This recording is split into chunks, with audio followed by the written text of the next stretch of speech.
How's it going? We have 8 people in the chat, and I'm trying to figure out how the hell to get back to the comments. Duh. We got Chew, my best friend Chew. He's on Facebook. How's it going, Chew? You just won the Patreon giveaway. Congrats, dude. Two-time winner, right? So far. Yeah, he's won twice so far. And people are going to be thinking like, man, Matt's fucking rigging this shit. Like, it's not rigged.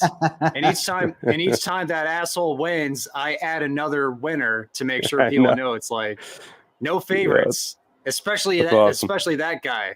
He's not a favorite. That's awesome, dude. Dude, yeah. So thanks for joining me. I had nothing going on tonight. My wife's hanging out with her friend. And I figured, last week's live was super fun. So why not just do another one, Heck yeah. And Roger, yep. Are you gonna smoke something tonight? Do you have anything planned? Okay. I got the Atabey Black right here. And that'll be your first one, right? Yep, first one. Woo! Yeah, I know Steven Soul. He I think he probably follows all of us, and he got a box as well of the Atabey Blacks. I was like, dude, you gotta let me know when you have that one. Let me know how it is. And he messaged me today he commented today on Instagram saying, dude, this was amazing. Like, this is like nothing but dessert flavors. It's like, I do not regret buying a box. And that's, that can easily be a box that you regret because of how fucking expensive it is. Mm-hmm. That's the Fish guy, right? Is that Fish, that Instagram handle Fish, the guy from the Herf? That's not him. Steve? No, he's, I think he's like former Navy. I think he's on the East Coast. Okay. Yeah. I haven't met him, but it'd be cool to meet him one day. That dude, like, if you look at his Instagram account, he smokes nothing but friggin' really good cigars. Oh, nice. Mac M. Oh, okay. Wait up. Yeah. I just realized I'm the one that does this. You are in charge today. Yes, I am. That's scary. Yeah, man. Yeah. I mean, you can, I guess, like, it is it's such an expensive cigar to just test to see if they're ready to go, but yeah, I don't have that amount of patience. So there's 24 in the box, right? 25. Oh, 25. Mac, what's 1 out of 25, bro? You just got to do it. Yeah, light that up. Just do it, bro. 1 out of 25. And so many boxes come in boxes of 20 these days, Like, if you got the extra 5, which is sad that we feel like that's extra at this point, just because how things have gone. But yeah, Atabey Black time. Peter, I can't be the odd guy out, right? I can't be the odd guy out.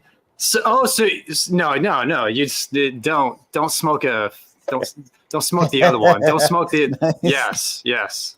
All right. Although you have a surplus of them. It's true. That's true. But I did smoke one. This is 2 Saturdays in a row. I feel like I'm getting spoiled. I shouldn't get used to this. No, you shouldn't. I understand that aspect for sure. Oh. All right. I just totally forgot that I didn't grab my ashtray yet, so made sure to get that. Did you? Are you still getting like scattered showers out there in Palm Springs, Roger? No, we luckily we're not getting any more rain at all right now, so we're good. Oh shit, shit, nice. What's going on, Texas? Well, we heard Peter earlier was getting some rain for sure. Yeah, we were getting dumped on, but it's like misting out right now, so that's nice. It finally eased up. That's cool. Yeah, we were told like essentially from like 4 p.m. and on it would be clear, and so I was setting up all my shit out here, like first I did an unboxing video out here, then I was starting to set up all the table and the stuff for the live stream, and I went in to help my wife with dinner to make dinner, during that like 10-minute span that I was inside, it like dumped. Like the seat was wet, the table was wet, everything was like drenched. So like, what the hell? I didn't even like hear it raining. What are you taking it out when you're gonna shoot a video, Matt? What was that? What do you take in and out when you're gonna shoot a video? It's just my camera, the stand, my light and its stand, and that's it. Because we have the patio furniture out here that we have covered. You know, we have a big tarp cover thing for when it rains. I hate hauling stuff in and out, man. Oh my God. Especially when I'm tired after one of these, or before when smoking cigars used to get me really lightheaded and tired. I would just want to leave the stuff outside so bad, but you're just asking for trouble if you do that.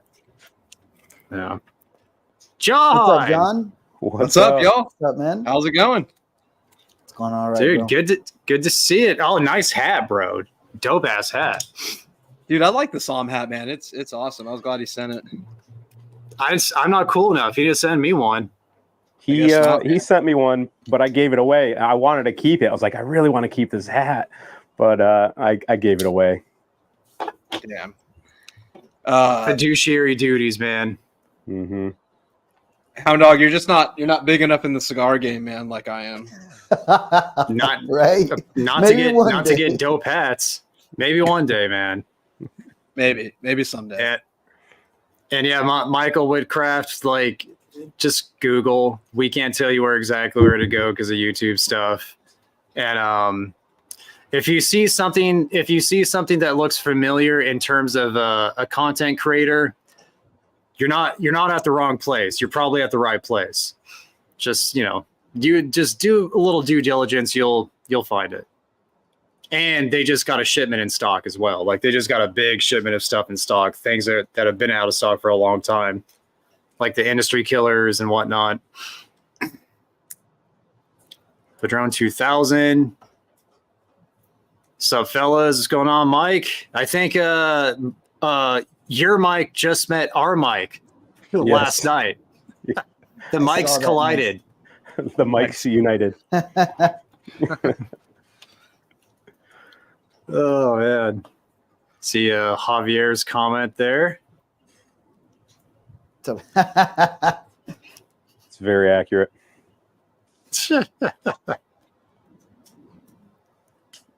Shoiled. All right, I'm going to light up this damn black. Yeah, light up. John, I can't believe that Davidoff that Roger sent you exploded. Man. I know, man. Dude, terrible.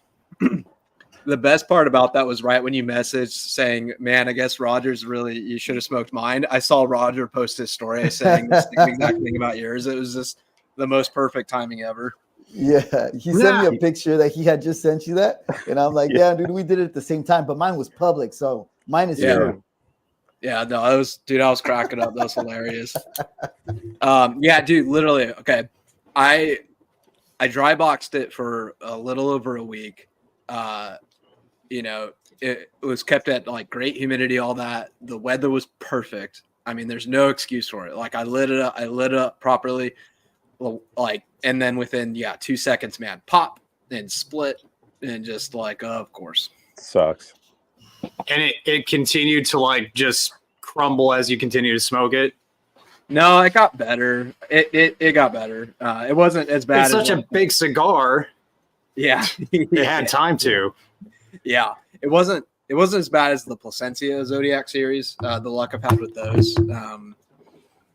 But it was just the whole point of like, this is a $60 cigar, and all the stuff we say all the time about limited editions and just how not worth it they typically are, and all that stuff. So this LE is worth it. This is a rare exception. Sadly, they're out there, man. They're out there. Mm-hmm. I don't subscribe to the notion that there's no cigar worth over $20, but it's few and far between. So it's few and far between for sure. I know. I had a similar experience, John, with the Imperial Jade, that cigar you love so much. It unraveled Wait, just like the Davidoff. It unraveled on me. So like as soon as I lit it up, I saw it start to peel back, and I was like, "Oh no!" But it never auto corrected. Like it just kept peeling as the burn was going. That sucks. That's one of the reasons I didn't rate it too high. Yeah, I mean, I don't blame you, dude. Like it happens. I would say try it again. I think that one's worth trying again. Like I know our palates don't always agree, but I think that one is worth another shot. Peter's palate doesn't agree with reality a lot of the times. Peter palate is a problem. Unbelievable. No, you have an extremely like, concise flavor profile as to what you like. And if it like veers outside of that wheelhouse, it's shit. It's like automatically shit tier. Yeah. Shit tier. I'll change F to that, shit tier. Shit tier. Oh, any thoughts? Blacks, Atabey Blacks. Oh, all y'all doing blacks? Yeah, dude. It's really good. Damn, you guys didn't get a floral note from the cigar? It's like that, right, Peter? I got black pepper floral spice. Pepper floral spice. Nice. No, I don't pick it up. What you got, John? RS88 Connecticut. Cannot go wrong there. Cannot go wrong there, dude. Already better than the Davidoff. So nice. If you were to tell me, would you rather have 10 puffs of this or 2 hours of a Davidoff? I would just take the 10 puffs of this. Shit. Of that Davidoff. Of that Year of the Dragon. Yeah. It tasted like nothing, right, John? Like it was just like boring, dude. Yeah, it was boring. It tasted like something. I just didn't like what it tasted. Did you get any specific taste that you kind of got from it? Yeah. Almost burnt nuts. So like really burnt nuts. So yeah, it was a little nutty. It got a little bit creamier on the nuttiness towards the end. But dude, the biggest thing for me, now I'll save the rest of it for the review, but it was super salty and very acidic for me. So like that was overwhelming on my palate. It was like saltiness and acidity, and combine that with the spiciness with it, because I got spice on it too. It was just like there were no other like kind of foundational flavors. It was like those are nice accents, but those were like the prominent notes. So it was just terrible in my opinion. So I think I remember the one I smoked being pretty damn salty too. Did you? No. I remember wasabi spice, and I think it was just very salty on the palate. Yeah. Yeah. Not 60. Was it $65? $55? What's the MSRP? $60. I think it's 60. Yeah. 60. Ridiculous, dude. Dumb. $50 it costs more than this. this. $60 for, yep. Still ridiculous that this is $50, but still. At least it's a damn good cigar. This one is starting out just like the other one did, the one that you sent me, Peter. I was just going to say this is my third one, and they've all been the same. Yeah, and also the first two, I believe, that you had were from the 2023 release. This is the first one you're having from the box, right? From the 2024. Right. Yep. Okay, so consistency is key. And I was going to say to Quincy, thank you, man. He's one of the few that have bought a Cigar Hound Dog T-shirt. I just put up new designs last night. 2 new designs for people to check out. You can customize the shirts as far as like what logo and like what artwork you want and what color shirt and like the different styles of shirts and all that shit. So yeah, thank you, Quincy. That's it's been we tried to get this stuff up on the merch store sooner than later, but I got like sick for like the entire month of January. So that kind of pushed everything back a little bit. But yeah, thanks for the support, man. And I've had the Maduro and the Habano Oreo. I'm waiting for the full release though, like the regular release, the production release, because what I had were pre-release samples. I like the Habano more than the Maduro. but I'm still really looking forward to trying the production release. Yeah, Is that the new logo you used on the thumbnail today? What was that? The thumbnail that you used for the live stream, was that the new logo? Yeah, that was the cigar nerd. That's one of the designs that you can have. You can put on on a mug or crap like that too. Nice. So looks good, man. I didn't do it. I had a Jason Yan, a subscriber. He just offered to do the artwork pro bono. He's like, "Hey, I like your channel. I'm a graphic designer. If you have anything I can help you with, let me know." I'm like, "You are dope. I'm going to utilize your talent, sir. Thank you." Sick. That's sick. I thanked him. I shouldn't talk about it because of YouTube, but I thanked him in the way that you'd probably imagine how I would thank somebody. So, yeah, I got you. Good thing DJ's not here to make a joke. Beat picks. Yeah, for real. Whoa, 72. I mean, yeah, definitely for a couple hours, I'd say at least. I mean, just track it, with whatever you have in there. That's pretty, that's a high RH.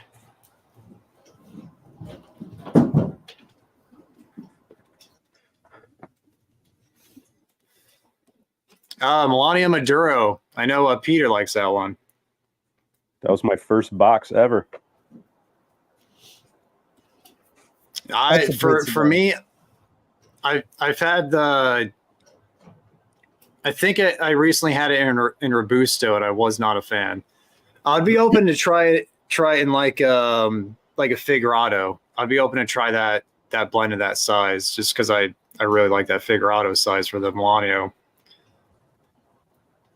What's that big size you like, Peter? That's the one you sent. It was long, dude. It's not a Lancero, but no, it was thicker than that. It was but that's the size that you bought. No, I was wondering. I'm like, is this from his first box? Oh, okay. Yeah.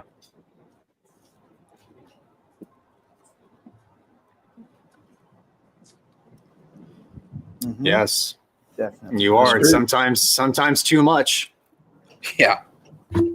I'll be right back, guys. I got to go get a jaw poker. This thing's just a little tight. Do what you got to do, bro. Oh, nice. Mike just picked up an Imperial Jade. I got to try that, man. What do you think about that? Good luck. That cigar. I fucking loved it. I haven't had a bad I've had one La Galera that almost put me on my ass because it was so strong, so much nicotine, but I haven't had a bad La Galera yet. The Habano's okay. Both the Maduro and the Habano are okay. The what's the Greek one? Abios, or like, what's it called? Yeah, it has a. Yeah, I forget. I bought a box. It's just been a while. Obviously, but it does start with an A, and it has obviously the white and blue kind of vibe, being Greek. That one's damn good. It's a Connecticut broadleaf too. It's a very rustic looking Connecticut broadleaf. Very good, good La Galera. The Imperial Jade, love that one. I know they just came out with the Imperial Jade in almost like a short story size. So maybe wanted to pick some of those. Yeah, they just came out with that. I saw boxes on I saw it on Neptune. They came up. I seen the thing is, for me anyways, when I have now tried jumping back to that smaller size, like the short story size, I don't seem to like it anymore. I smoked a rare pink short story the other day, and I was like, oh man, it really was a letdown. Then I smoked the Hemingway short story again, which I used to love. And I mean, it wasn't bad. It just was burning a lot hotter. Maybe I'm just smoking faster. I don't know. But yeah, I think I've transitioned more into a little bit bigger sizes. Yeah, and it definitely could have to do with the rate you smoke at, the rate and how fast you smoke. Because if you are used to smoking bigger sizes like a Toro, and then you go back down to like that tiny Figurado, you could like overheat it. It's just gonna taste like ash, because like that cigar is great for a lot of people when they're getting into the hobby, because they're probably used to pacing themselves, because they're aware that there could be nicotine sickness at some point, so they're good at smoking more slowly. Yeah. What's the first cigar that ever gave y'all nicotine sickness? For me, it was the Ashton Maduro, the dark one, white band. I hated Ashton for so long because of that.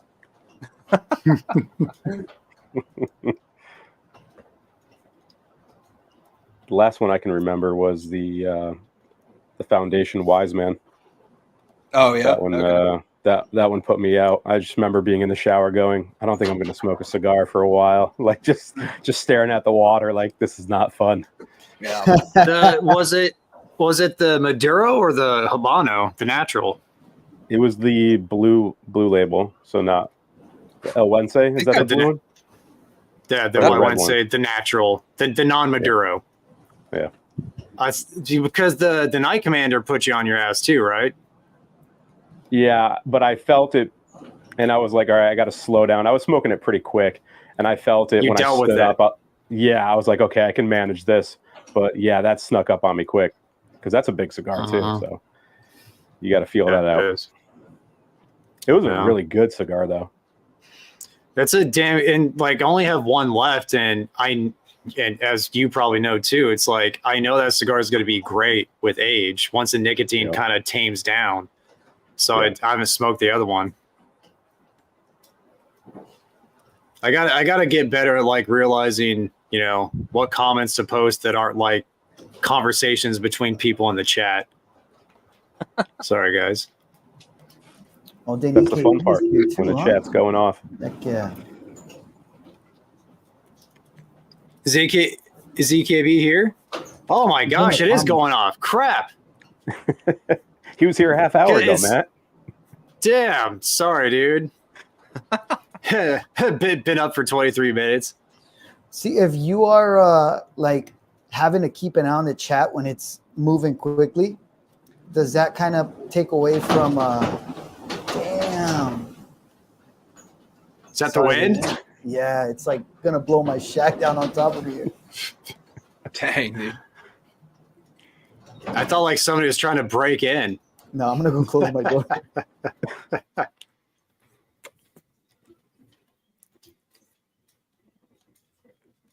Oh, nice, dude. Thanks, Javier. Yeah, I saw that some stickers were, because my wife, she has her email connected to the website, so she's the one who gets all the notifications. So she's like, "Oh, we just got another order." Like, that's tight. I saw Kilan posted some stuff too. He might be putting a couple of things together. That's sick. I know I saw that in DJ's unboxing. He gave DJ like a sticker that looked like a cigar label with the Vintage Cigar logo on it. Yeah. That thing looked tight. Yep. Did EKB say? He says he's coming, right? What should I smoke? Okay, yeah. I don't know. Anemoy. God damn, that's what it is. I'm going through the chat because I don't. Yeah, I'm sorry, people. I'm sorry, Texas. What? Oh, sorry. Yeah, the Shamrock and the Filthy Hooligan. Yes, we do.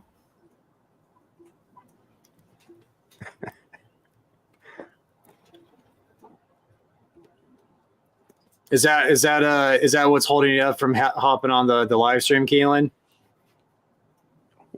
Watching Dune. Heck yeah.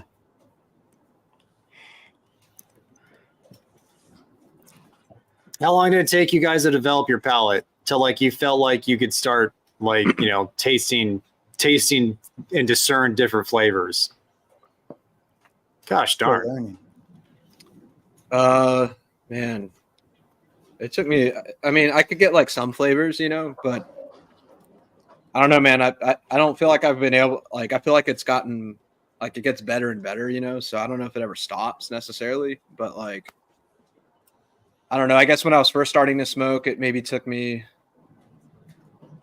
I don't know, a couple of years to start to get some good base flavors like that, you know, weren't flavored cigars. But something that helped me a lot was really getting into whiskey and like try to pick out flavor notes of whiskey. Like that's how I actually really started to like develop a sense of like how to taste flavor notes.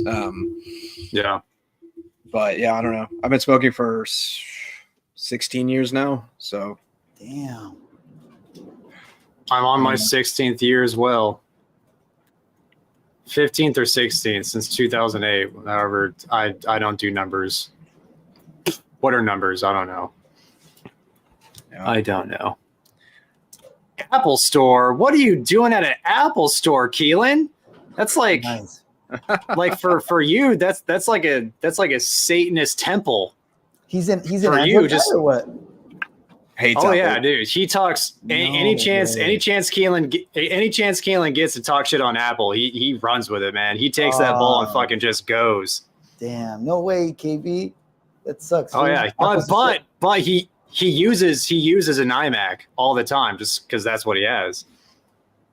But for his phone, I think he has a Pixel, or he had a Pixel. Yeah, look at that construction, man. Dude, look at this burn. And I didn't dry box this thing only for 2 hours, 3 hours. So this thing's good. It's really good cigar. RS88 Connecticut going well too. Yep. Yeah, did you fix the draws? Is it smoking fine? Puffing fine? Nah, it's still plugged up, but it's not terrible. It's smokable. So I'll hang with it. Dude, I gotta say, that Terre Blanche, man, revisiting that and wipe that look off your face right now, Peter. I already know. We'll get to you in a minute. All right. We'll get to you in a minute. But dude, it treated me pretty well the first time, man. But like going back to it, that was really good, man. Yeah, look at that. Just that Grinch over here.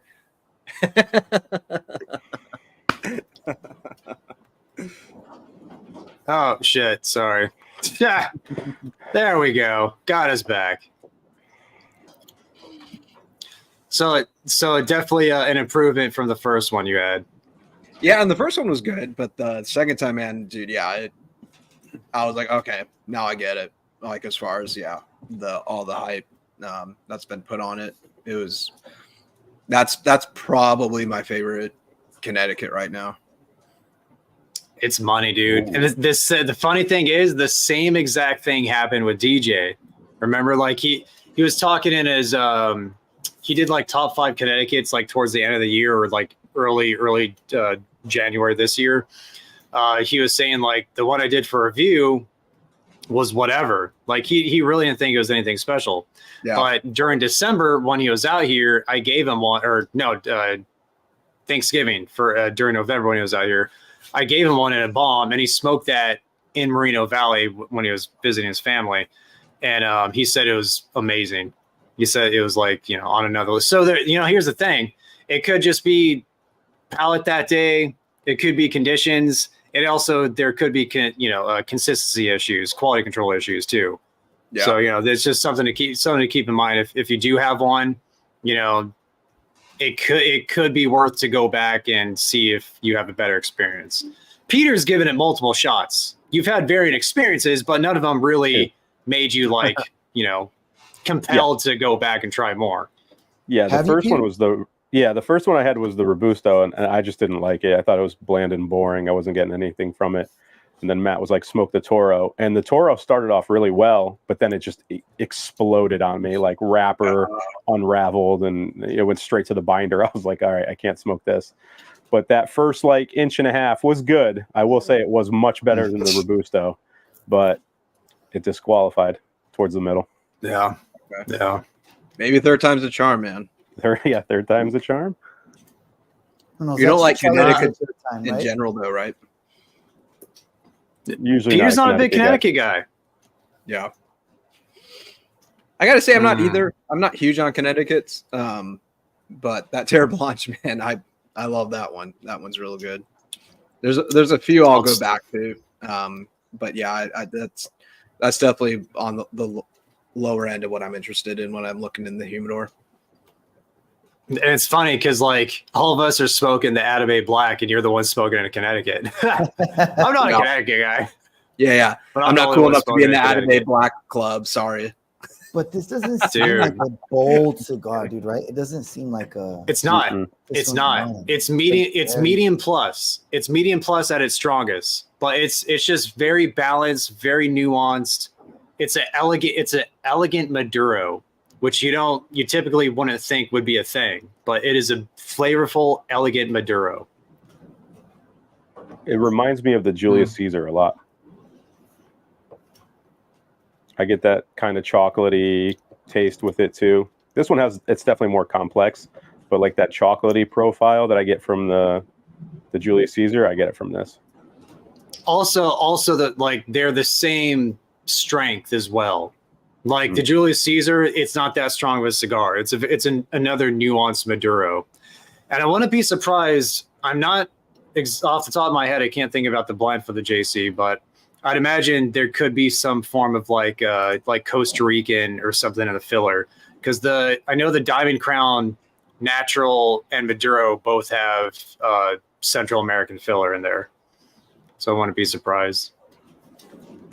And the Decline, the Hawaiian cigars, Texas, I've only had one, and that was the Garden State, the one for Kauai. It was like a Maduro, and it was good. Yeah, it was a pleasant cigar. I just say get the sampler, try them out for yourself, but don't get your hopes up and thinking that like Hawaiian tobacco is the tobacco that your palate's been waiting to find, because it's not that great. Like they haven't found a way to cultivate it and to process Hawaiian tobacco to like even be on the world stage, to be up next to like Honduras, Nicaragua, Dominican, Cuba. It's not there. It's Hawaiian tobacco, in my opinion, is just it's a novelty at this point. It's fun to try it, to go for it, but it's nothing special. That's just my opinion. I don't think I've ever had Hawaiian tobacco. That sounds. I mean, you just said it's a novelty, so now I'm not interested, but I would have been. And here's the thing, like it's a novelty, and it's also like it's not that distinct. Where it's like, Peter will tell you he loved the Time to Burn. Peter absolutely loved the Principal Cigars Time to Burn, and that cigar has Zimbabwe. That cigar has Zimbabwean tobacco in it, and fucking around. Peter hates that cigar. John loves that cigar. The Time to Burn has the Zimbabwean in it, and it's distinct. And I know I'm now familiar with that flavor because I've had another cigar with Zimbabwean in it. It's the 520, the Principal 520, which is like almost a Zimbabwean Puro. And then the white, the one that you had last week, Roger, that has some Zimbabwean in it. And there's like a spice that's very distinct within all those cigars. So yeah, it's the thing about Hawaiian tobacco. It's like I'm not even sure like what makes Hawaiian tobacco. There's nothing distinct about any of the Hawaiian cigars that I've tried, or cigars with Hawaiian tobacco in them.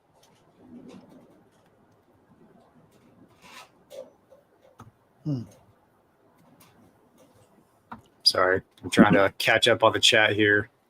How long have you My had computers. those Terra Blanches for, Matt? The ones that you have, like the Gordo. Probably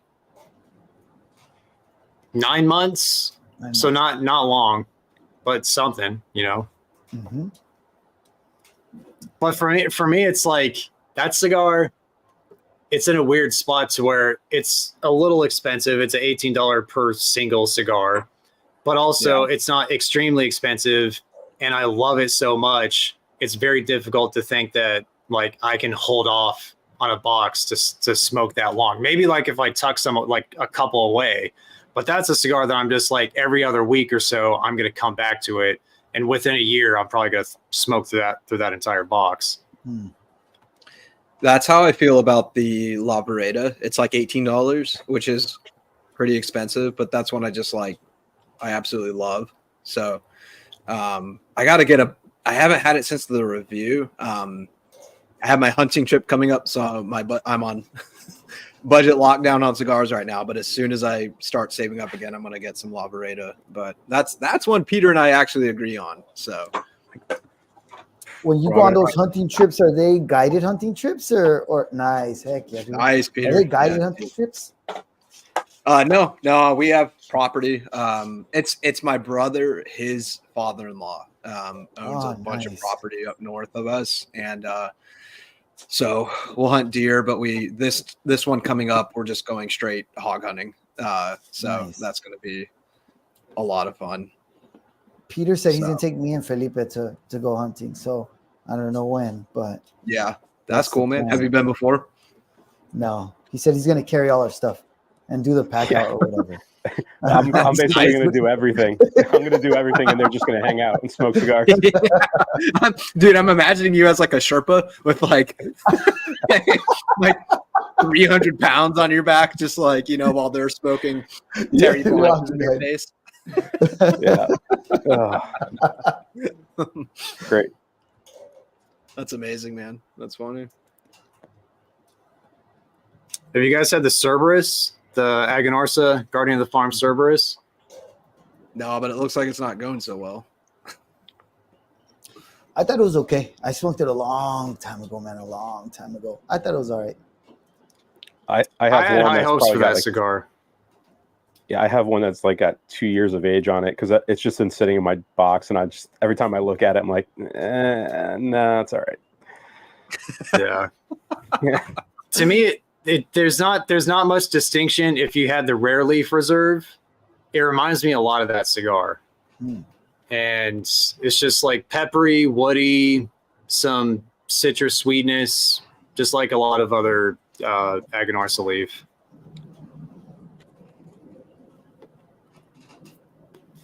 I think you're talking about the Terre Blanche, right? Dude, look at that construction. Damn, dude. $7. Not even dry box, man. How much do you guys care about that? Like, how much do you guys care about because I always say I don't care, but every time I have a clean burn and the ash is nice and stacked, I always like, dude, it's so sick. I mean, but then I always say I don't care. I don't care as much as some people, but I keep my humidor at 65. And so, it's not going to be awful if I pull it's, like, is it better if I dry box it for a week? Like usually, but I prefer to do it if I really want to experience like the fullness of a cigar, then I care. But like, if I just want a certain cigar and I pull it right out, it's going to do just fine. So do you probe it or no? Do I what? Do you probe it? Probe it? No. Cigar Medics? No, I just go off feel. And the answer to your question, Kilan, is Connecticut broadleaf. Yes, and I also hate the state of Connecticut. I want to retire outside of here, so Texas is a good option. We might be going that way. Come on, man! Hey, you join John for some hog hunting. Yeah, man. Come on, get the helicopter ready. We come to Cali and hunt coyotes. We don't have a helicopter, but we have some toys. So I have a friend who's he's in the Green Berets, and so that makes it kind of fun when he comes. Cool, so yeah, I'm sure it does. Yeah, I'd imagine. I'm not gonna put out there what we play with. I don't want to get him in trouble, but it's how many pigs can you take out with a grenade? Can you confirm or deny? Or a blowtorch. Yeah, flamethrower. A napalm gun. Yeah. Nah, nothing that crazy, but it's fun. I'll just say that it's fun. Do you all have some cigars? Do you all have some go-to cigars that some of you that you smoke on the regular or just pull out just because you know it's good? So do you have go-tos that you're going to smoke no matter what, or do you just pull out whatever you feel like? Who's gonna go first? You, Roger. I don't smoke the same thing often. If I did, just because there's so much stuff that I want to try, I think that'll go away when I'm not such a new smoker. I'll have enough stuff where I have my favorites, but I do have some cigars that I really like that'll be in my dry box, but then I see something new and I usually go for something new. That's great. Yeah, I have some that I have some boxes of that on an off night where I'm not doing a review or a live stream, I'll pull out, I'll pull it out from there. But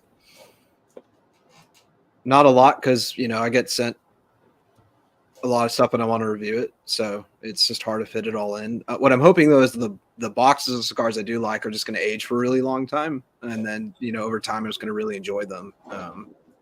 That's kind of my plan, but. And it's all about hitting that point to where you're not losing ROI on the cigars, to where you're smoking them in a window to where they're at their best, and you're not like you smoke one from a box, like, a Tatuaje brown label.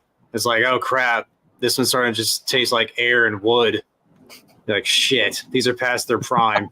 Time to get bombs together for the guys. Yeah. Yeah. Yeah, I feel like aging cigars long term is easier with Cubans because they need it anyway, typically. So that window is a little greater with Cubans. With New World cigars, it's a bit trickier. It's a lot more tricky. It's a lot more tricky. Hey, Jason, I gave you a shout out at the beginning of the episode, which who knows this fucking comment could be from with how slow I am with the chat. Last week. But yeah. Yeah, last week. Yeah, thank you for all the help, Jason, with all the art you've been doing for me. Thanks, brother. Yeah, dude, it looks really good. It's sick, man. I'm not doing that to like toot my own horn, but like what Jason did looks great. Oh, so one of the aviators. I wouldn't be surprised because each size is a different blend, right? Yeah. I'm gonna look into that. I want to find that Night Flight. I've never seen that. That looks interesting. I haven't either. I remember looking for it, and I everywhere I saw it, it was like a site in Europe that was out of stock. Yep, same. Yeah, I'm sure you did the same. Oh yeah, immediately as soon as I saw that, I was trying to find it.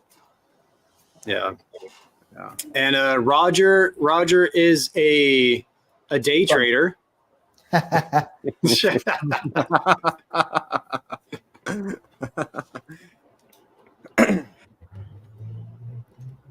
I'm a military packaging specialist for a packaging company in Anaheim, and been there with the company for 10 years now. So this is my 10th year working for them. I love my job, love my boss, friggin' awesome people, awesome, owner of the company. I'm a lucky guy. I'm definitely a lucky guy. Nice. And John, you're in tech, right? Yep. Yeah, I'm in software. I'm in food for quick service restaurants management. Nice. And I don't know if you wanted to tell us your real job, Roger. You're very passionate about what you do. Yep. I'm a service plumber. So like just door to door kind of emergency service plumber. And do you just service Imperial County, or are you like all over SoCal? No, we only service like mostly Riverside County. Riverside County, okay. Is Palm Springs Imperial or is it Riverside? Okay. Mm-hmm. Fuck. Where was I? Is Desert Hot Springs? Is that Riverside as well? Yep. Huh. It's all Riverside, Yucca Valley. You guys know where Yucca Valley's at? Like, once you guys ever heard of Joshua Tree? Like, a lot of people from LA go to Joshua Tree. That's San. Yes. That turns into San Bernardino County, but everything else is Riverside. You used to party there, right? Mm-hmm. Josh Woodtree? Not too many hippies over there, dude, but Too stinky. Non-content related smoke, non-smoke related content that you recently really enjoyed. Ooh.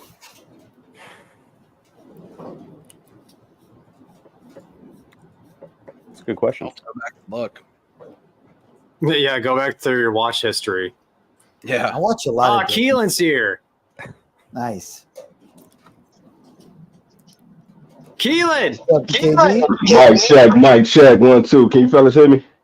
Mm-hmm. What's up, dude? Yeah, it's loud and clear. Yep, man. Man, I was scrambling trying to get back to y'all, man. Sorry. What up, fellas? What's What up, were you man? doing in the good, Apple man. store, EKB? Yeah, Look, what are man, you doing in the Apple store?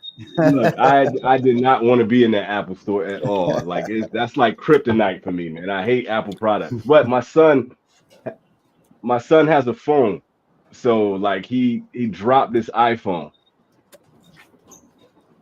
So like Okay. his iPhone was FUBAR, man, and we had to get this thing fixed. So it's like, all right, man, I gotta go in here to get this thing repaired. So Just being a good dad. yeah, Finding the man, bullet. so I gotta go in there with those demons and weirdos with Apple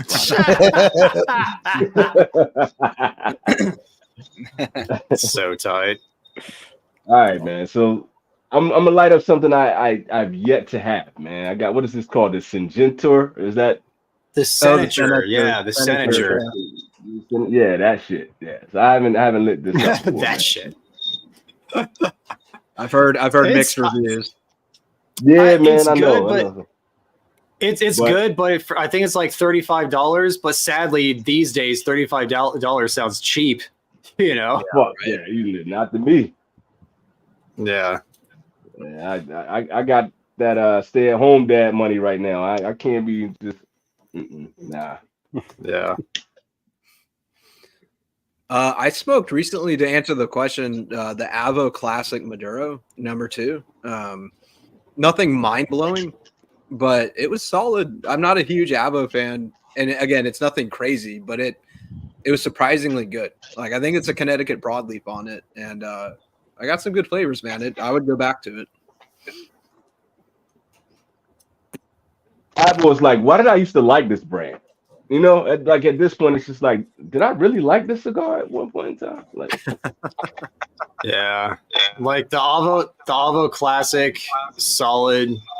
It's just like, I don't know, man. Like their LEs used to be like really interesting and like really great, but they became so bad they stopped making them.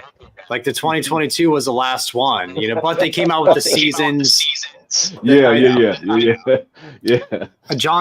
think John's the only one who's touched those out of us here. Peter has too. Yeah, they're bad.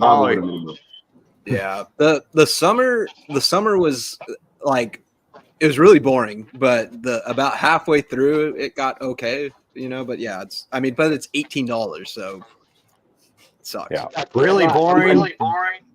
I'm still kind of worried that that's what Peter is going to have for me in this Unbanded, live, man. It's like, is this what he's doing? I know he can't tell me right now, but I was like, he's probably fucking with me, man. He's gonna put up that shitty Avo.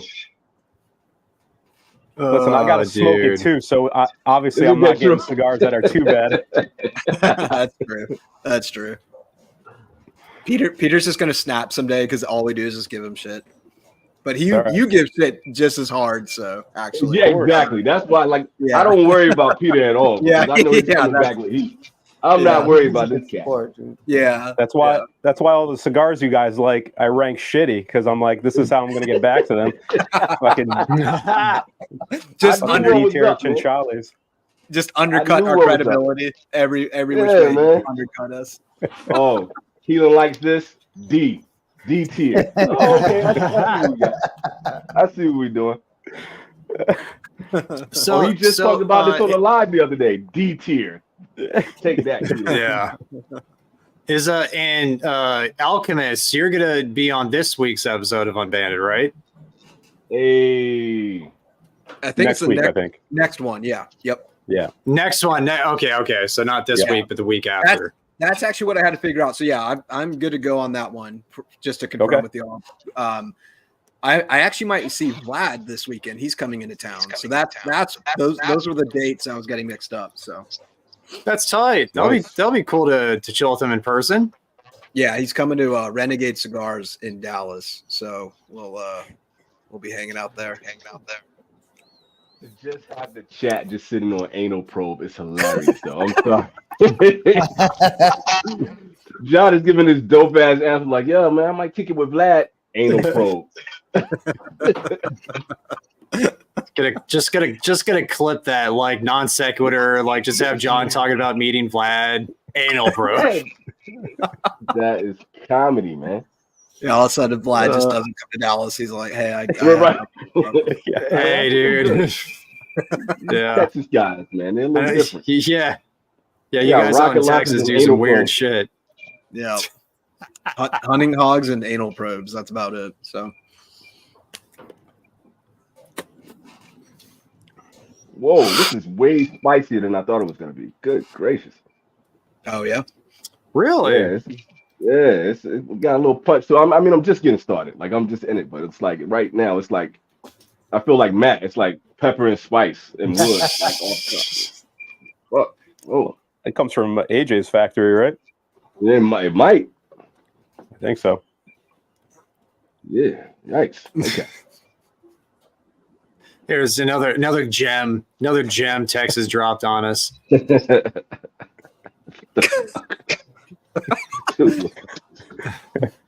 You all right, Torres? These Texas dudes, man, y'all different, man. I guess. It's like sorry to everybody in the chat. I'm just like going through and finding all the Texas Taurus comments. It's just I got the BX3. I have the BX3. But I still have never smoked that cigar. But the Undercrown Maduro, like for me, I would go with the Undercrown 10. That's like, but I guess if you're gonna go for bang for your buck, I would probably lean towards Undercrown Maduro. They're pretty consistent.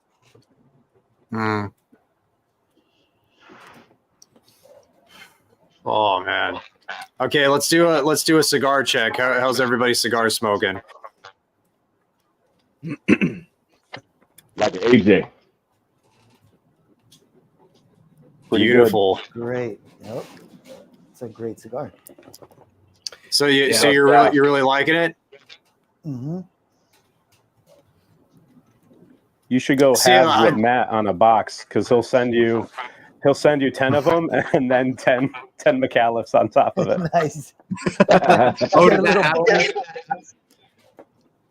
I'm starting to see a pattern with Matt. Like Matt is gonna see you some of the dopest stuff. He's gonna give you like 3 or 4 to like absolute bangers. Then he's just like, "Yo, I need to offload these McAuliffes, yo. Let me figure out how to get these to my home." Did you guys see my latest short? Nah. Look out. Okay. That's all I'll say. That's all. You'll like get off this live. You'll get off this live and like look at my latest short and be like, "Fuck that guy." just return to sender anything Matt sends you for the next 2 months. Oh, that's right. I did see that. Yeah. You say it, Roger. That worst cigar it's been voted like the worst cigar. What was it again? The wrong. I know what that was. Ron I thought you were gonna say Ferio Tego. My bad. Sorry. Oh. You're about to Hey, I've already done that. I've already sent you Ferio Tegos, Kilan. Yeah, you did. Yeah, you did.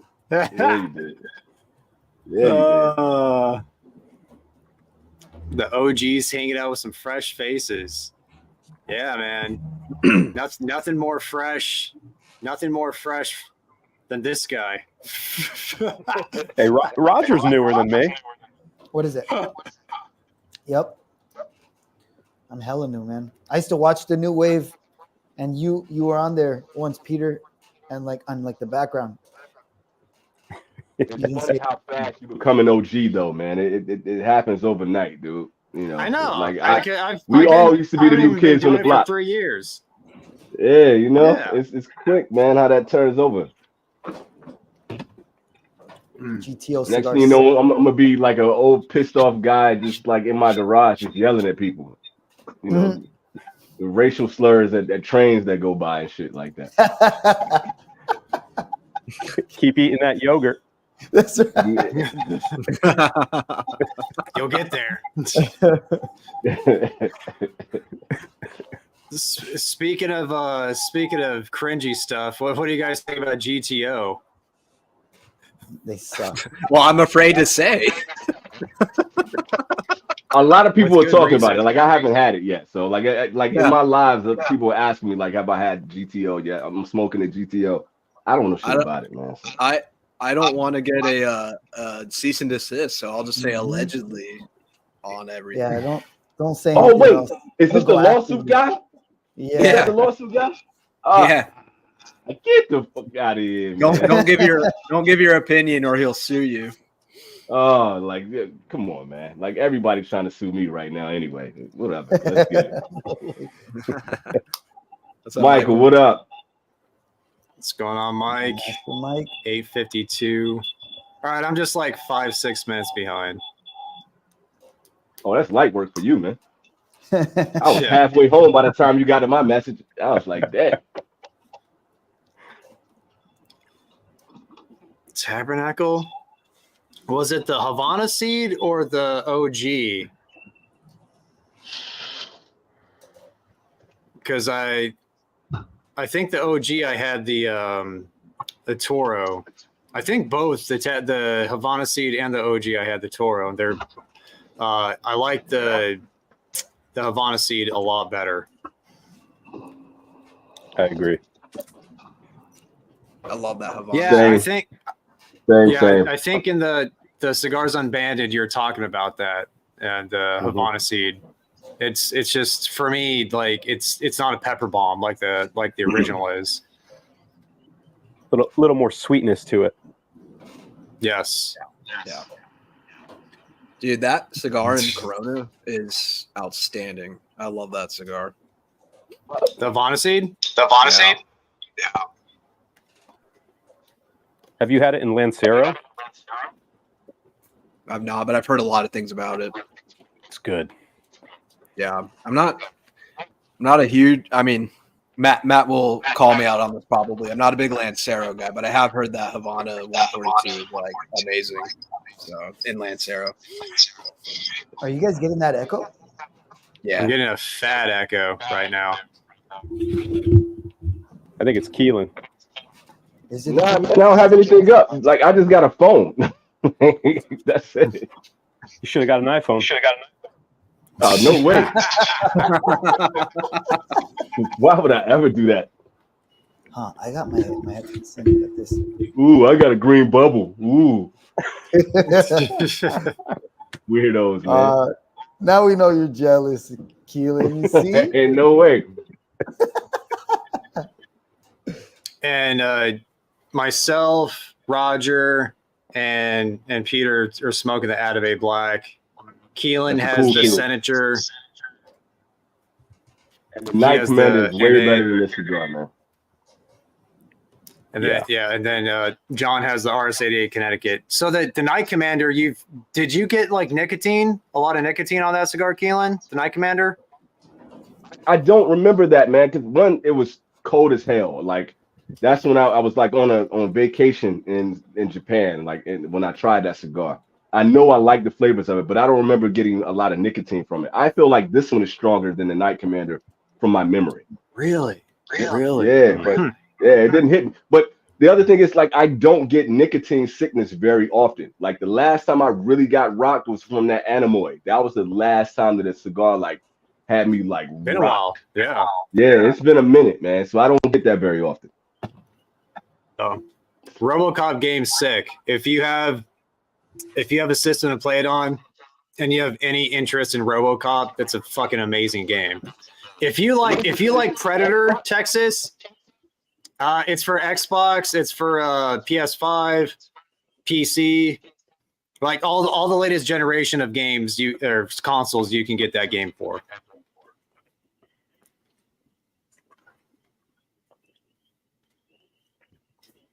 This is way too woody and peppery for me, man. I'm not feeling the cigar, dude. Dude, get something else. Do you have anything else up there? I got a number 9. It's my backup. I'm gonna try this out, man. So, yeah. Since y'all had like Atabey Blacks and shit, I was like, yo, I'm gonna go in my humidor. I'm gonna try to get something fancy since these guys got Atabey Blacks and shit, you know.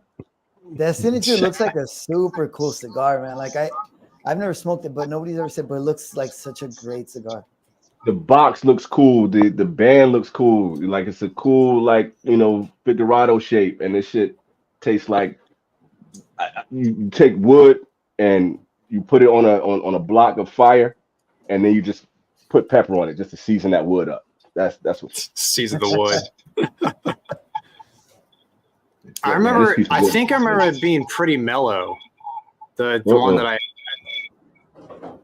It is made at AJ's factory. You know, there's that.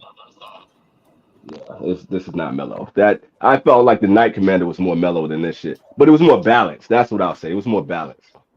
Yeah. Balanced flavor. Yeah.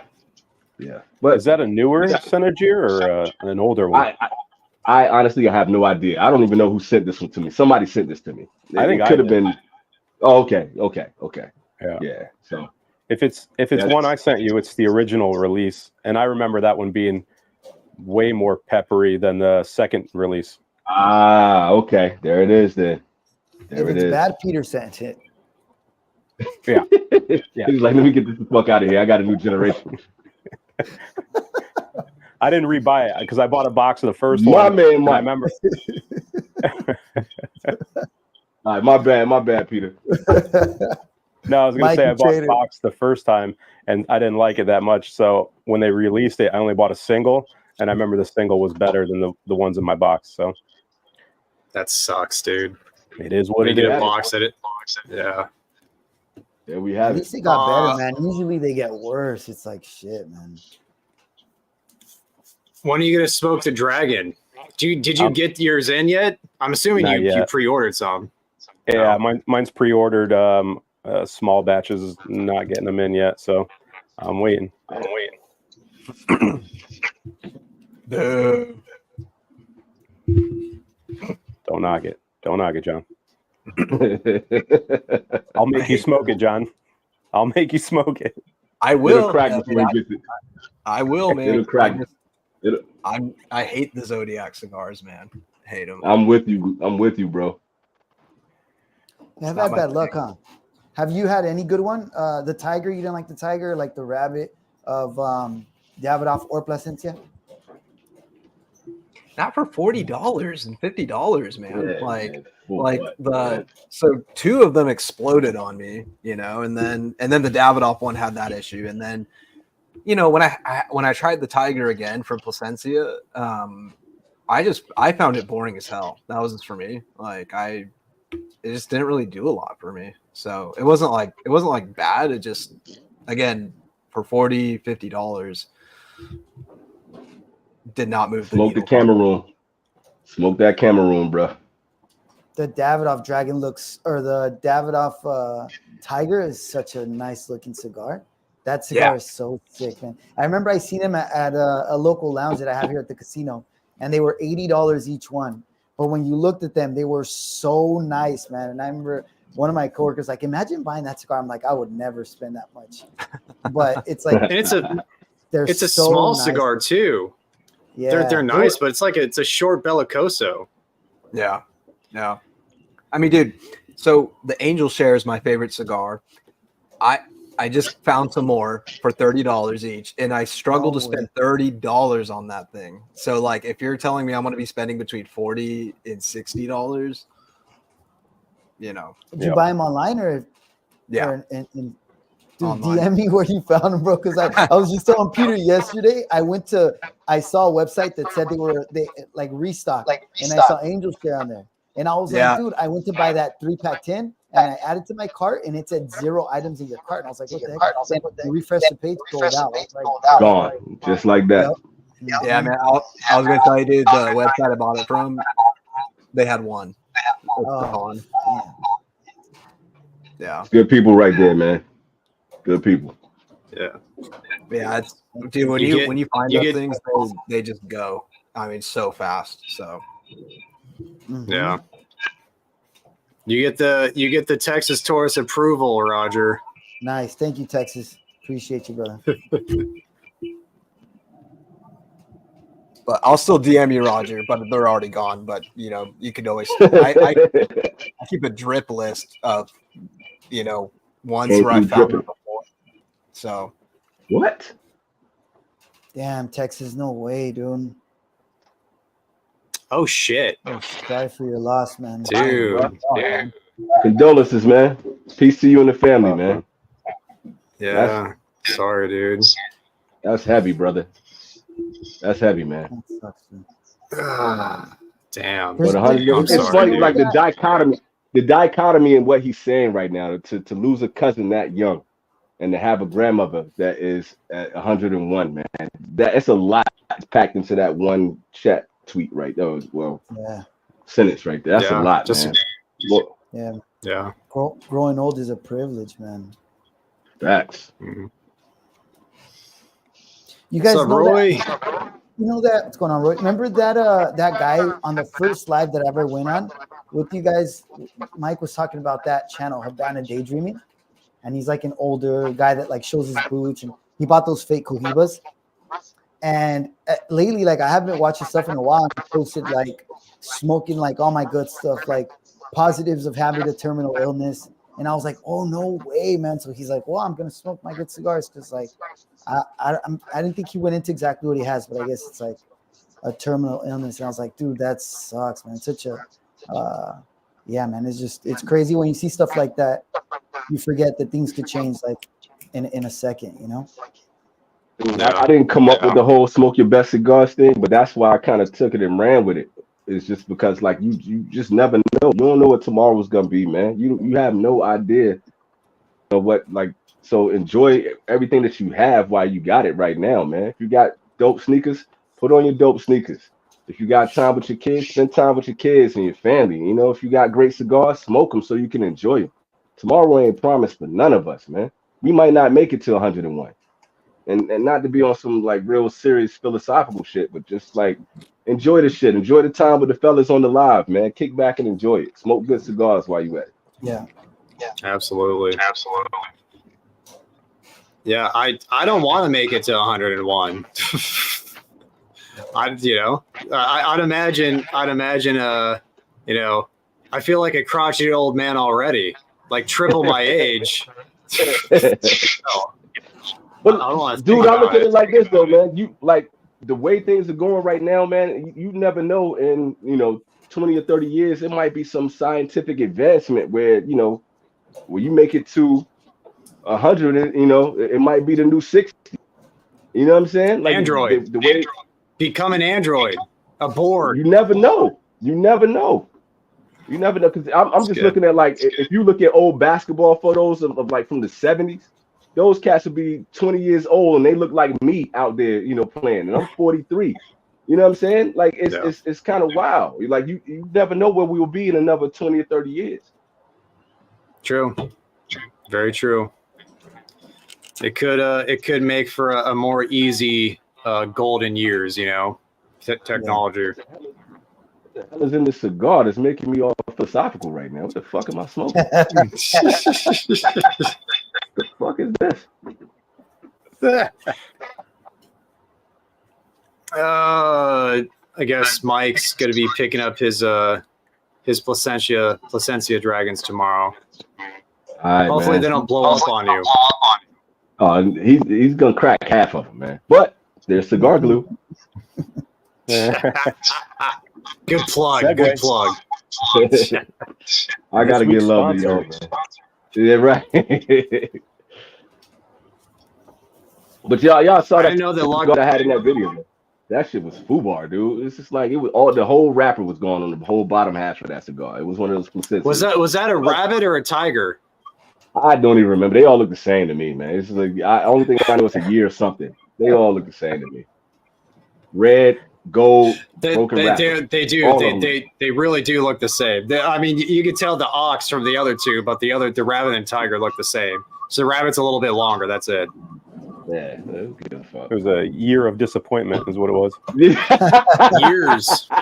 Yeah, decades of despair. That's what they should name that whole series. Decades of despair. I didn't even know La Galera had a Zodiac. That's the thing. Like everybody's doing this Zodiac stuff now. It's like everybody hopped on this bandwagon. Like, come on, man. I just wish the Zodiac would come back and kill all of these fuckers, man. Just take them all out. Thanks, Davidoff. Flor de Selva Dragon is pretty good, I heard. It's like Joe knows. $22-23, right? It's not too expensive. I mean, it's over $20. I'm not sure how much your cigars normally cost. Yeah, Joe knows was saying it was really good. Rocky Patel is putting out a Year of the Dragon. Oh man, you knew that was coming. You know it's coming. I'm crazy, man. That $100 conviction. It's like I had sent Matt a message about this. It's like, dude, they just want to join the club, and soon everybody's gonna have a $100 cigar. Of like, well, shit, everybody did it. Let's all have our $100 cigar now. It's ridiculous. It's okay to do, but don't charge $100. Like if you're Rocky Patel, like stay in your lane, bro. Like what? Yeah. Nice. That little union. I'll release that tomorrow. So sad about that. Is that? Yeah. Eric, if you're on the fence, stay on your side of the fence. Grass ain't always green. That's all I'll say. Yeah, exactly. Dude, I don't even care if they want to come out with these dumb limited releases of these dumb Zodiac series, but like keep like making good regular production cigars, you know? Like I feel like there's been such a focus taken off the regular production stuff. Like if they were just doing that kind of behind the scenes and these, you know, like whatever, I don't care. Like have a $100 cigar or some stupid Zodiac thing. But like keep making your good regular production stuff too. And they're not doing that. So it's going to depend, John, on like how much profit they make off of these fads and gimmicks. And like if we keep spending the money on it, then this is what the cigar industry is going to evolve and change into. You know what I mean? So shouts out, Evan. Yeah. But yeah, that's what it's going to be, man. If people are hopping on these limited editions all the time, they're hopping on all of these Zodiacs and they're dropping $60, $70, $100 on cigars. You see how everybody jumped on one bandwagon, everybody else is going to keep jumping on. Then it's going to be, you know, Oscar Valladares, he has a Zodiac and he has a $60 cigar. Then it's going to be, you know, Rocky Patel is going to be doing it. And it's just all these weirdo cats just going to hop out and do the same thing. I got it. Factory smoke Zodiac. It's coming. It's coming, bro. It's coming. It's like, oh, now we have a $5 Zodiac, and it's gonna taste like. I don't want to say. I'm gonna get in trouble. Let me chill. I'm gonna chill.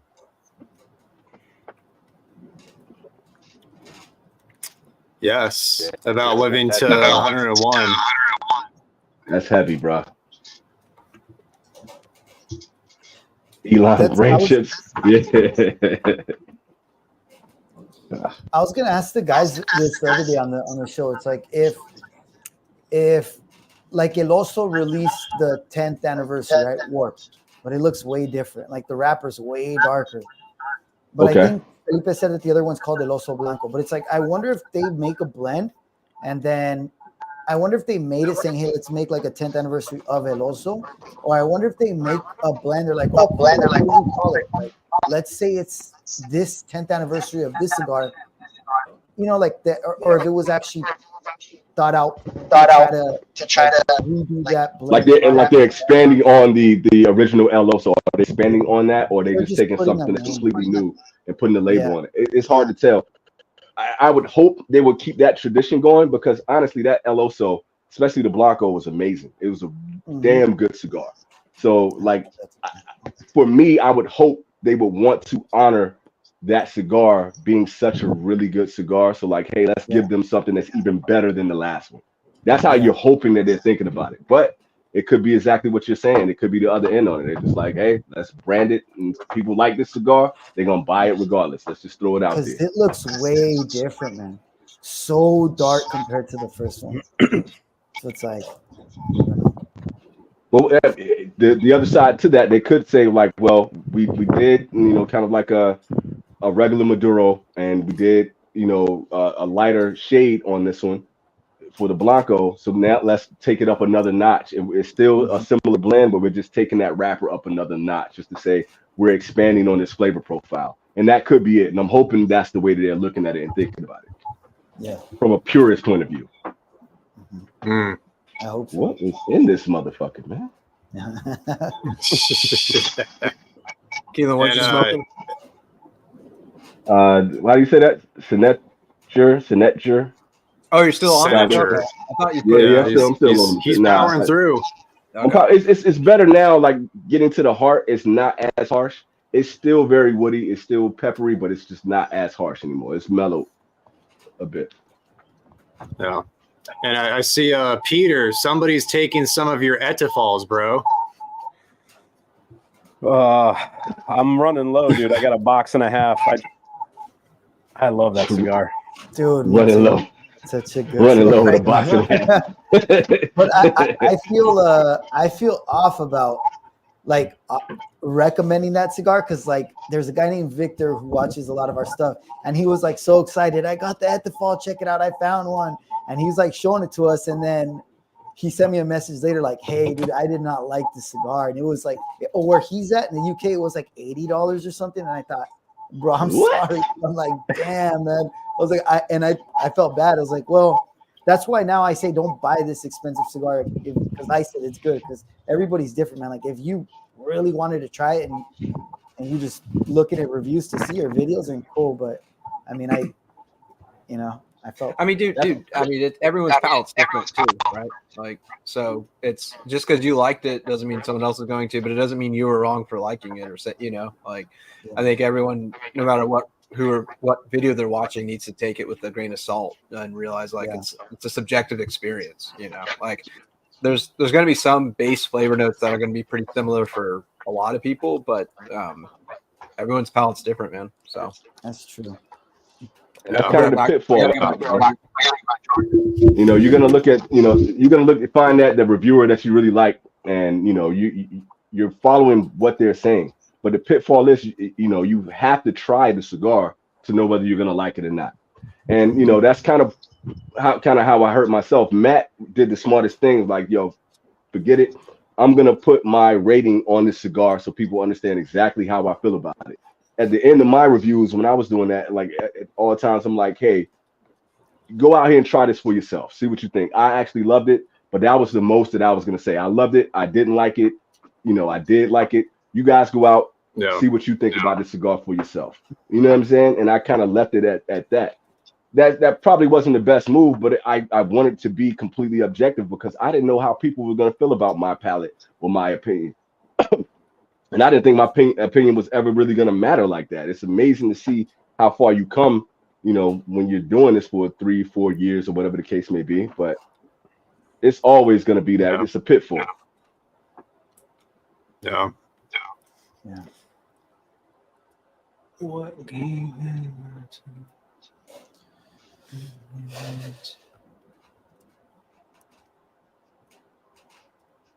Under $20, favorite cigar of all time. Ooh, that's a good one.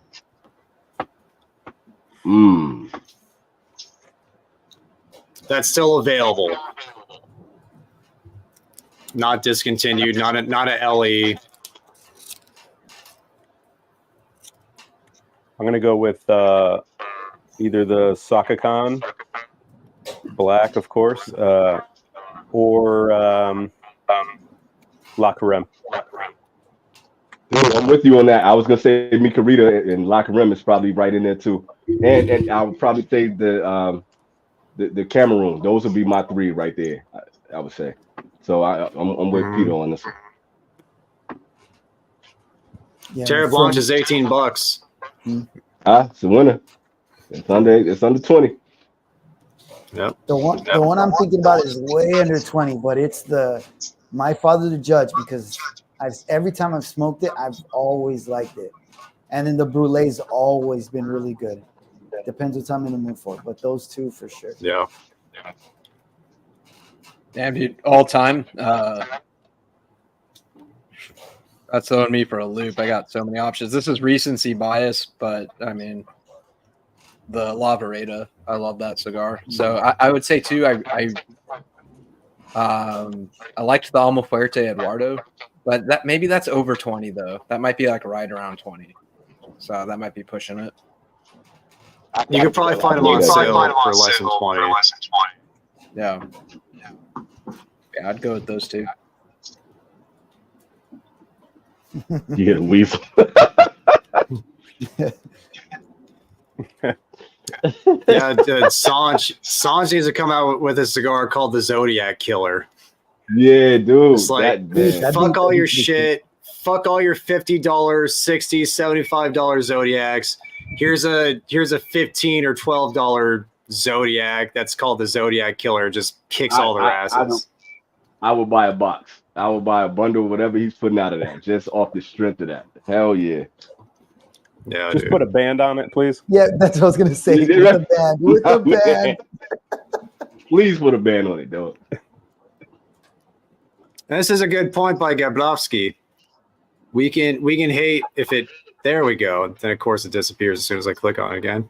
We can hate on Zodiacs as much as we want. Asia is still going to buy them. They are the main target demo in the end.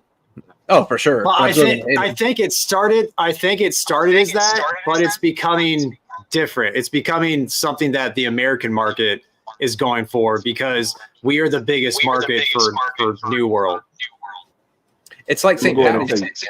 It's like has nothing to do with us, but I gotta have this Chinese year Zodiac thing.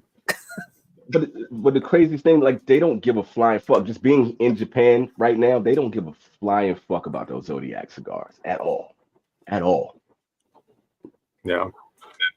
So I mean, I know a lot of companies release them only in that market too. Like Oliva has a Year of the Dragon, and it's not getting released over here. It's just for those markets. So yeah, I haven't seen it. Maybe it's different in China. I don't know. Like, but in Japan, they don't give a flying fuck.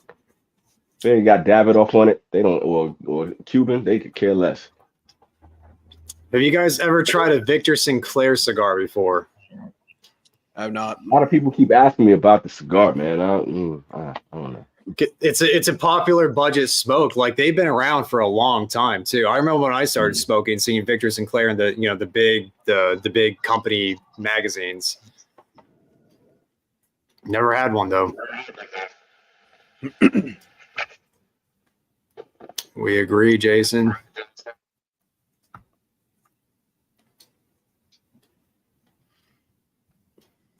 Yeah, it would kill at $15. It would kill. It would kill. Sup, Guillermo. See a Javi? Javi's jumping off. Kool-Aid Blue. Haven't tried Saka. Dude. Where have you been? Get out. In the words of Michael Jackson, you're really missing out.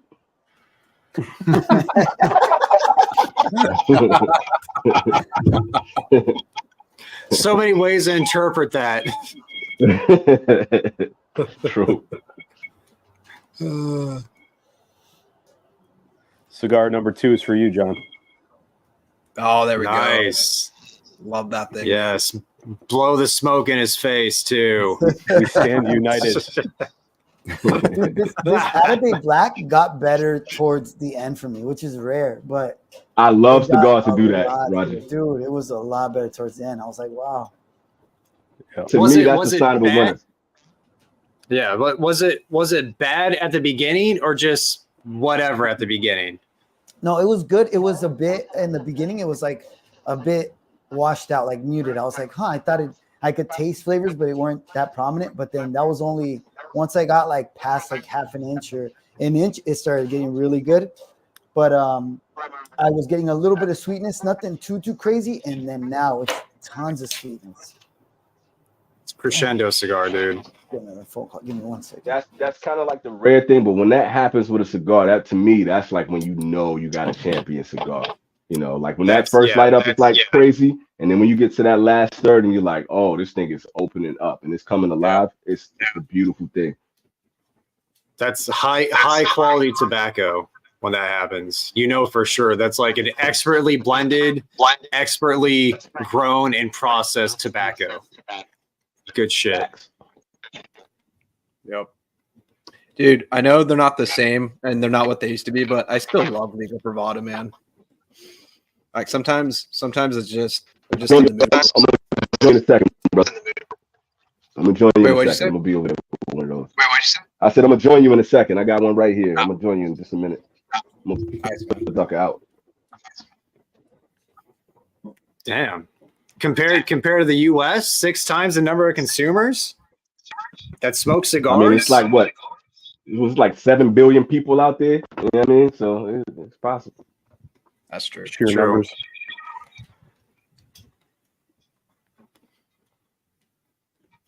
Well, they own part of Habanos now. Or they may own majority of Habanos SA. I'm not an expert when it comes to Cubans, so don't quote me on that.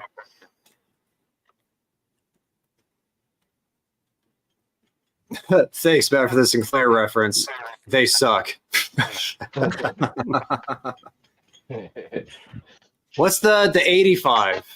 I'm not. Is the 85? I know the 80th is the Perfecto, right? Or the Figurado. I don't know what the 85 Family Reserve 85. I don't know what that one is. Matt, you sent me the 80th. I think that's the one you sent me, and I gotta admit, I actually like that cigar. So I would hope that the 85 is good too.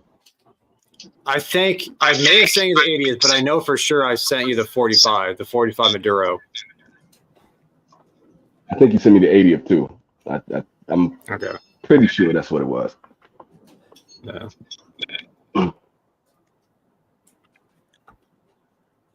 And preach, Sal. He's doing exactly that. You need somebody that's a renegade like that, man. You need somebody that is like counterculture, especially when everybody right now is like, whatever the fad is, they're gonna hop on that fad. And he's just like, yo, I'm gonna turn this whole thing on its head. And I'm glad he's just that kind of counter personality that's willing to do that. Absolutely. He is unapologetic about being himself. There's nothing wrong with being a fanboy of Fuente. He said he Just was. Don't overpay. Yeah. Don't pay like twice MSRP. That's my only suggestion. I gotta admit though that I've kind of fallen back a bit on Fuente. You know, like I kind of stand more in the Don Carlos lane more than anything now. But like in general, I still appreciate what they have done. You know, in the past years, in the past couple decades with cigars. Yeah. And one of the only families that didn't like emigrate from Cuba to Nicaragua or to Dominican Republic. They started in the DR. You know, that's their bread and butter. They've been there since the beginning. And they stuck with it. It's cool. I mean, they've done, you know, some Nicaraguan blends and all that kind of stuff, which is cool. But they kind of, you know, stayed close to home base and made good cigars while they were doing that. You can't be mad at that. Yeah. Yeah. I'm a huge Don Carlos, man. Mm-hmm. I'm with you on that one, Jason. So we have the anal probe comment from Texas Taurus. Then we have, you know, talking about family tragedy from Texas Taurus. We'll go back to bread and butter for Texas Taurus here. Full circle. Full circle, man. Man never Full changed. pickle. Full pickle. There it is. You grabbed a different cigar, John? Yeah, I just grabbed a Liga Privada, just the number 9. Nice. Yeah. Let me be in solidarity with my homeboy and light up this number 9. There you go, man. T52 is my favorite still out of the regular line ones, but dude, sometimes I'm just in the mood for Liga Privada, man. Whichever one it is, like just sometimes I'm just like, you know, you're just in the mood to have a voluptuous amount of smoke just fucking hit your face, just to get a smoke bath. Voluptuous amount of smoke. 100%. Dude, I still love the H99. I used to love it. There you go. Dude, like, then I smoked the number 9 recently for the first time, and I thought it was really good, man, really good. Because the H99 I smoked recently, they were way pepper heavy than the first one I smoked. The first one I smoked was like a completely different cigar, man. I just think it was super old. Yeah, I'm one of the few guys in our group who I'm not a fan of the H99. It was really like toasty for me. But yeah, I like the T52 and I like the 10th anniversary. Those are my favorite. They have quality control issues with the H99. Well, with all of them, in my opinion. Drew Estate's quality control is just not great, in my opinion. Or it's either that or just my palate's fucked up all the days that I have a bad Liga Privada. Yeah. I had the 52 in a Flying Pig a couple weeks ago, and that thing probably had like 2 years of age on it. It was so good. Nice. I mean, it's probably I like the 9 a lot. It's probably my favorite, but that one was like head and shoulders above the rest. It's I don't funny know if it was the age or whatnot, but it was good. It's funny you brought that up because I saw one of those available. I almost got it, but I'll have to get that at some point. That's cool. That was so good. Yeah. I like the Pharaoh too. That one's awesome. Yeah, you sent me one of those. I got to review that one still. It's sitting in there. I'm excited to try that one. Arturo Fuente is so overrated from SD. Uh-oh. How, bro? How? I mean, I think that the rare pink is overrated as fuck. I know, Roger, you love the rare pink. Oh man, I love But, it. Yeah, that's one cigar. But yeah, I mean, across the board, like Fuente, they're industry standard. Like in the Don Carlos, especially, and Hemingways, but especially Don Carlos for me and my palate. Don Carlos, you got the Añejo line, like, and then you got the Chateau line, like that right there alone is solid. You can just stick with those and you good. You know what I mean? Yeah. So of course everybody's gonna have a rare peak at some point in time. It is. Yeah, there was one that you sent, Matt. That's like a it's like the band looks shinier, like it has like a silverish kind of look at it in pictures, and it's like a Magnum, like it was like a thicker one. Damn, what was that? The Rosado Sungrown. That's a good man. That's a RSG. Yeah, dude. The Rosado Sungrown is another one, man. Like you can go on the Destino Al Siglo. Some of the opuses are good. Some of the opuses are overrated, no doubt. But like some of them are really good. Like he's got so much, man. Oh, not to mention too, dude. They make all the cigars, you know, for like JC Newman and Ashton and. But hey, man, keep that hot take though, man. Everybody got to have a hot take here and there, man. Keep that hot take. You know. Yeah, I'm not mad at you. I just want an explanation. No, and right. I've been disappointed. I've been disappointed by more opuses than I've been impressed by. You know, especially for the price and the rarity. So I always think like opuses are expensive in the aftermarket, but when you find out the MSRP, it's like, dude, this is not that crazy. Compared to how much they sell, right? Like, and that's on the retailer. That's on the retailer. They're the ones pricing it at those astronomical prices. Yeah, that's on them. So like you look at it that way, ultimately, it's on us because we buy it. We allow them to price it like that. Yeah. Dude, this Taco Bell shit is hilarious, man. What the fuck is happening? Literally, Taco Bell shit. Literally. Yeah, right. Pun intended. Huh. Like, I don't want to put this down. I have another cigar that I was going to try and get to tonight, but this thing, I still have probably maybe like 2 inches left, and it's so damn good. Nice. And it's not falling apart on me, thank gosh. Oh shit. What would I contribute?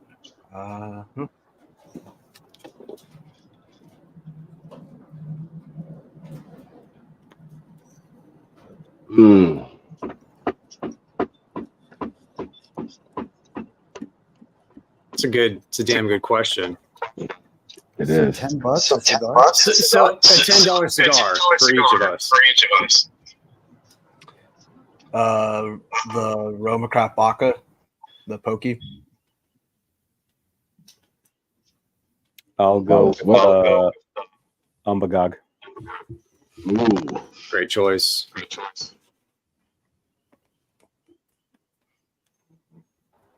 I'm just going through my library right now. That's what I'm trying to do too. I'm trying to like go through $10. Yeah, man, $10 is not much. I would have to jump on John's choice because that vodka is so freaking good, man. I didn't know that cigar was under $10. It's right around 10. Yeah, the Pokey is at least that's the 5x50 Perfecto. I would throw in the Underground 10. Solid choice.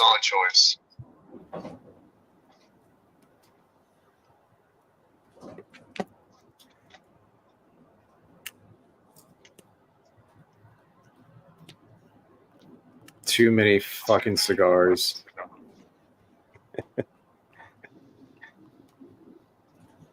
Or we could do one really legit cigar for like $30. Fuck it. Buffalo Town, Connecticut. It's either going to be that or Industry Killer. I mean, and you could do like a 5-pack of like, you know, all the Industry Killers, and you'll be sitting pretty. You know, I was actually trying not to put signs in there. I was like, let me stay. I was like, I'm gonna stay away from signs for once. You know, so I had to kind of think around it. Yeah.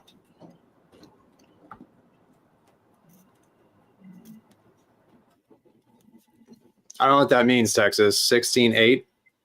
16-hour fast, 8-hour window where you can eat. Oh, I couldn't do that. I'd be such a hangry bastard if I tried to do that. Just the other day, I did 72 hours with just water, and the second 2 days was broth, water and broth. That's all I had.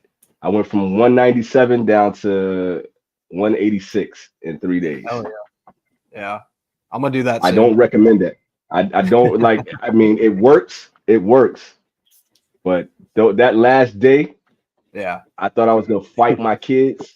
Like, so, dude, I had road rage. I'm like, this personality that y'all see all the time. This is usually me on a regular. I was hangry as a motherfucker, man, and I was drained. I have a friend who fasts a lot, so he'll do 2-week water only fasts. Weeks. He'll do 2 weeks. Yep, but.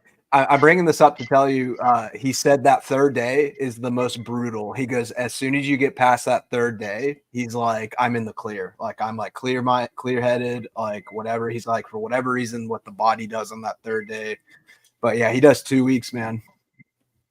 It's insane. Power to him. I did 86 hours once, and I never got over that third day. That I was still like, it was rough, man.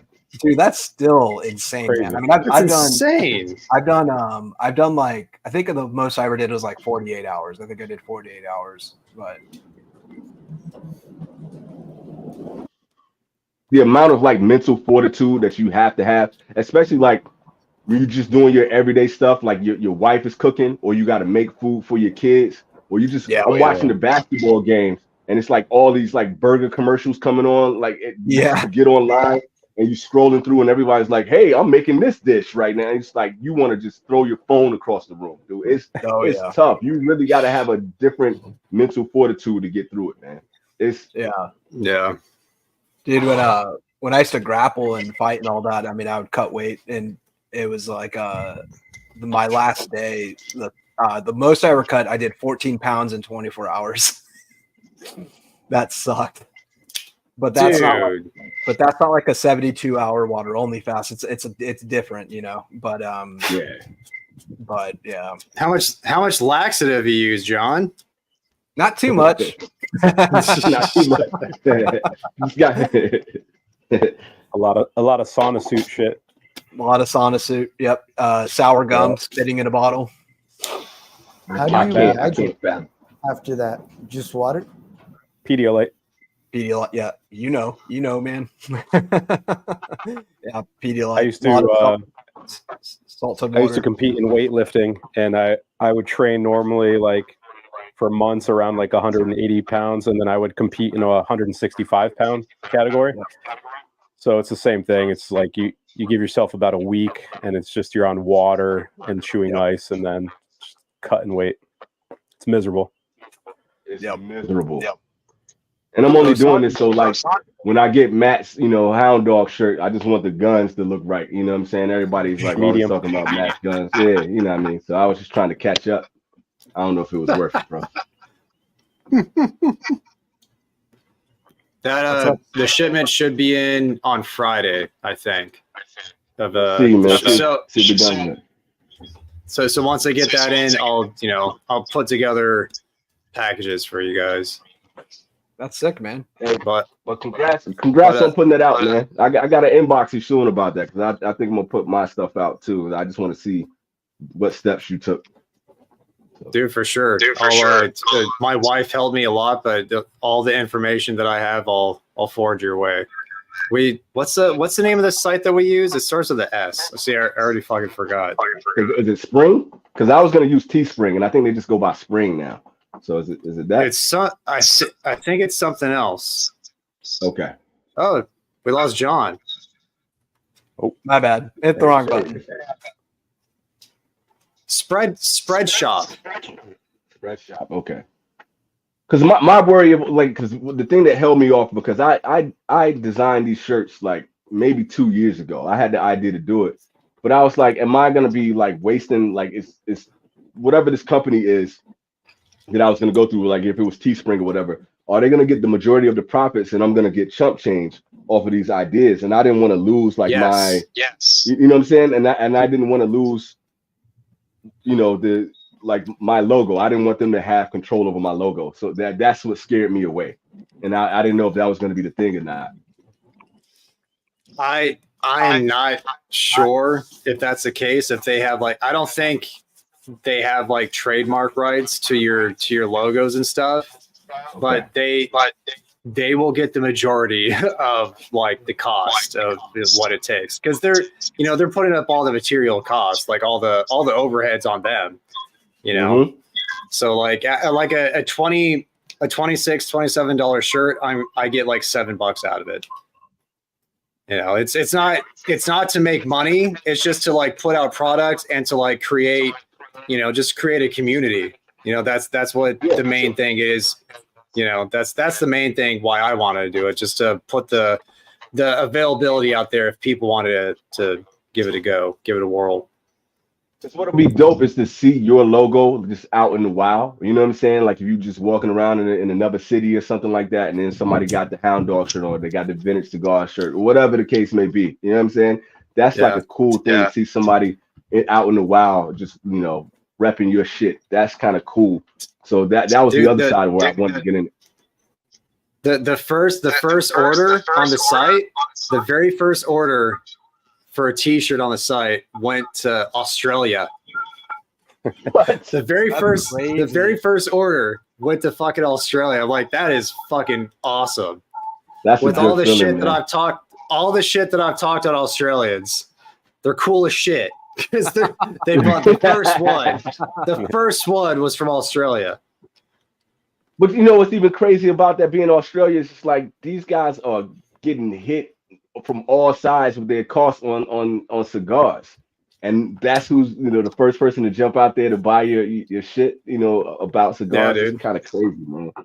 Dude, because like the price of my shirt is probably like a 1/10 of the price I'd pay for one cigar. So those poor bastards. And do you guys believe in plume? It's mold. It's mold, man. I had to go with science on it because I at first I was kind of thinking there was a difference when you actually see like you've got these people, especially like on Reddit or something like that, and you have these big blotches of like fur on these cigars. Like, dude, that's obviously mold. But I was wondering if like when you would see like that kind of crystalline look on cigars, there's a difference of something like that. If it's like sugar or something building up on the cigar oils and stuff, I was wondering like, is that actually plume? Is that a different thing? But then when I saw that people were testing it and all of it was coming up as mold, and I'm just like, really what it was is just these people had cigars that were sitting around forever. We got to figure out the way to sell these cigars. Hey, it's plume. It's this is and it works. To be honest, like salesmen are gonna sell, and they're gonna figure out a way to sell somebody that's a complete,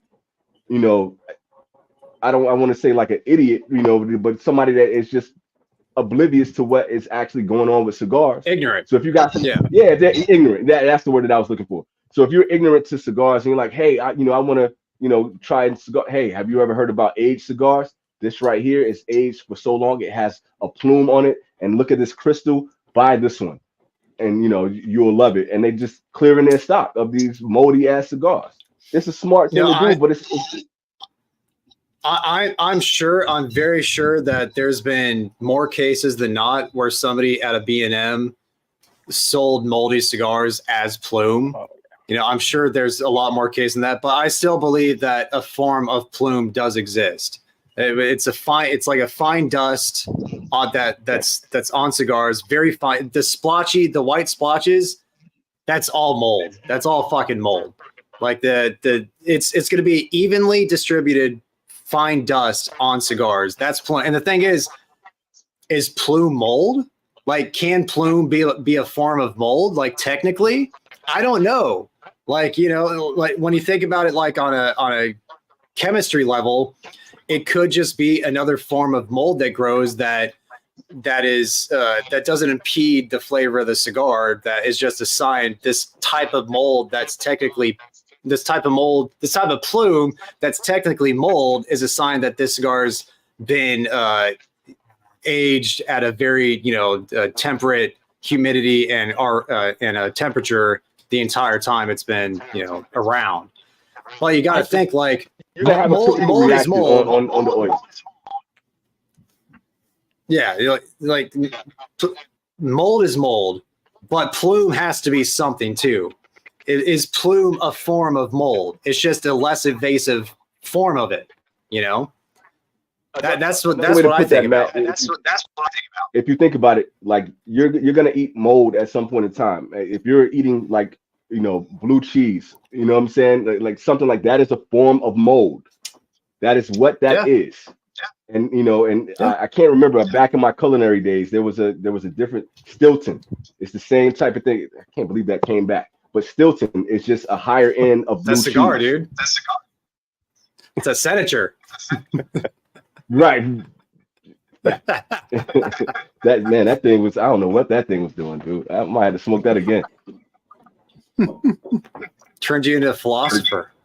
Yeah, there's a cool lounge in Orange County called Plume. It's a badass lounge too. Yeah, it's in Yorba Linda. I've seen them on Instagram. I've never been there though. I like that place. That's a catchy name. Cool The only study they've ever done on it, they had everyone send all these cigars in with plume on it, and every single one of them, it was just mold. And so for me, it's just like show me the proof of one that is, and I'll believe it. Assange is in here saying he says plume is real. I'm just saying, I just want to see the actual science of like, what is this then, if it is real? Because the only study they did do, they were like, it's all mold. But maybe they all send in mold cigars. What up, Sanj? I was in the same camp with Matt though. Like, because to me, visually, there's a difference when you have that even coat and it's more, crystallized. Like, to me, I've always thought that was different. But at the same time, mold is mold. So it's the difference of whether you're going to smoke something that is where you're going to turn into a cordyceps, or you're going to smoke something that's blue cheese. It's you take, your choice which one you want to smoke. Yeah. I have a local shop near me, and the first time I walked in and I pulled the humidor door open, I just felt humidity hit me, and I was like, "Oh wow, it's really really warm in here." And as soon as I stepped in, 80% of the humidor all had like white spots on it, and they had good cigars there. And I'm looking around, and I'm like, "Yeah, I'm good." And I started to walk out, and the guy's like, "What's the matter? You couldn't find anything you like?" And I was like, "You have a lot of mold on those cigars." I told him, I was like, "It feels really humid in there." He goes, No, it's just plume." And I was like, "Oh, okay, well," and then in my head, I just made something up. I was like, "Oh, I was looking for a specific cigar. You don't have it. So, it's for a birthday gift. I need that cigar." And he's like, "You sure I can't get like something to substitute it?" I was like, "Trust me, it's a special cigar for my buddy. He loves it. I got to find it. I got to go buy it." And I never went back, dude. He's like, "Which one is it?" Like, you don't have it, bro. Don't worry. You don't have it. Exactly. But I mean, 80% of that humidor was covered in it, and I just fucking walked right out. That sucks. Yeah. See, Sanj defined plume. Plume is a crystal that creates due to the oils on the tobacco that humidity dries as it cools. That's what I always looked at. Yeah, that's what I always looked at too. So, but someone I'm kind of in between mentioned that. someone mentioned the idea, Sanj, of you. We were talking crap about the Zodiac cigars, man. So yeah, someone mentioned it, but you need to come out with your own Zodiac killer. Kill these Zodiac. Yeah, just the Zodiac killer. Yeah. Put a band on it. Put that Zodiac shit. Put a band on it, please. Sumatra. Let's do a Sumatra. Yeah. Red and gold band. Yeah. Put that shit to rest. Make all these companies stop with all this Zodiac bullshit. Please. I would buy boxes of that shit, dude. I would be on it. And Zodiac have it killer. develop some plume on it, before you send it out. That's fine. I'll buy into it still. It's okay. You could use the logo from the Zodiac Killer. Remember that he used to sign? Yeah, that's what I was saying. Dude. Sarge, the Zodiac, that serial killer. Like, have that be the band. That's a good ass idea, thinking, bro. Fact. Hey, I would buy all of that shit up. Sick, man. Hey, just don't get sued by Gurkha. Just don't get sued by yeah, Gurkha. right. I would come back and do a review for that shit. I bet. I would do a review on that shit. You send that shit out, I'm doing a review, bro. Dude, just crowdsource the new cigar. Just troll these Zodiacs, man. Come on. Take notes, Signs. Make that shit happen, bro. To the Cowboys killer. They kill themselves. What are you talking about? Yeah, like every year. Like, what are you talking about? Like, self-inflicted. That's a yearly release. Completely release. comes out every fall. That's an annual right there, Jack. No, bro. It doesn't need to only come out one time. That's the gift that keeps on giving year round, man. We make all the wrong decisions all year. So yeah, the cigar starts off really good, and then towards the end, it just explodes every time. Oh man, yeah, we suck, bro. All the time, we suck. So depressing. So, you imagine what's up, Kilan? As a cinephile, how do you feel about Steven Seagal? Okay. I love that reaction. Okay. I gotta say, as a 90s kid, I grew up on the classics. You gotta love like Hard to Kill, Marked for Death, Above the Law. Steven Seagal was at his height. Under Siege. Yeah. That was probably like the pinnacle of the Seagal career. But as a martial artist, like the more you learn about Steven Seagal, this dude is a goofy psychopath, and it's the craziest. Like his story is the craziest thing. Like he's a pathological liar. He's the master of bullshitto, and like dude, it's insane. When the more you get into it, he's super out of shape now. He's like choking out all this stuntmen. He's like choking out stuntmen. He's hitting people. Dude is an asshole. He's like the worst asshole in martial arts films, period. Point blank. Yeah. But I can sit back, I heard he's awful to work with. I heard he's terrible to work with. Just go on a deep dive on YouTube and just look at anything when people talk about the Steven Seagal stories about like how he's treating like other people on set, how he treats women. It's just it's you can do like hours and hours of just Steven Seagal bullshit. But one of my all-time favorite scenes, I know we talked about this before. My favorite scene is in Mark for Death when he's going against the Jamaicans and Screwface. When the guy walks up the Screwface and he tells him like that Hatcher, Steven Seagal's character, has just killed a whole bunch of their men, and he was just like, "Who did it? The white Hatcher." And they're playing like Bones, and he flips the table over, and he smacks the dude in the face with the table leg. And, I want Hatcher dead. I want his family dead. That's just good TV. That's good movies right there, man. I can sit there and watch that shit all day long, man. That's like my favorite scene in martial arts ever, dude. So yeah, that's my sick. take on Steven Seagal, man. I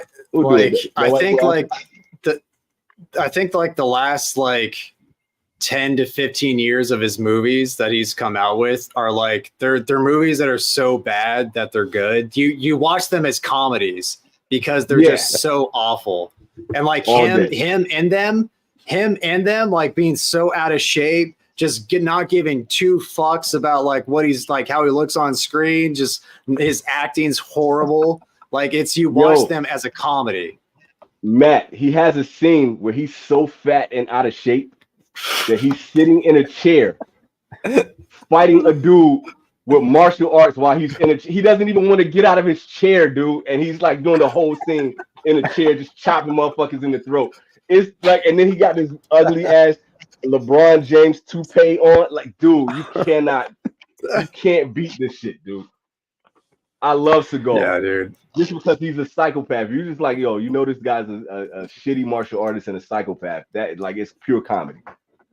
And probably a shitty person. Not even probably. He is. Dude. He hangs out with Putin. Yeah, he's BFFs with Pootie Poo.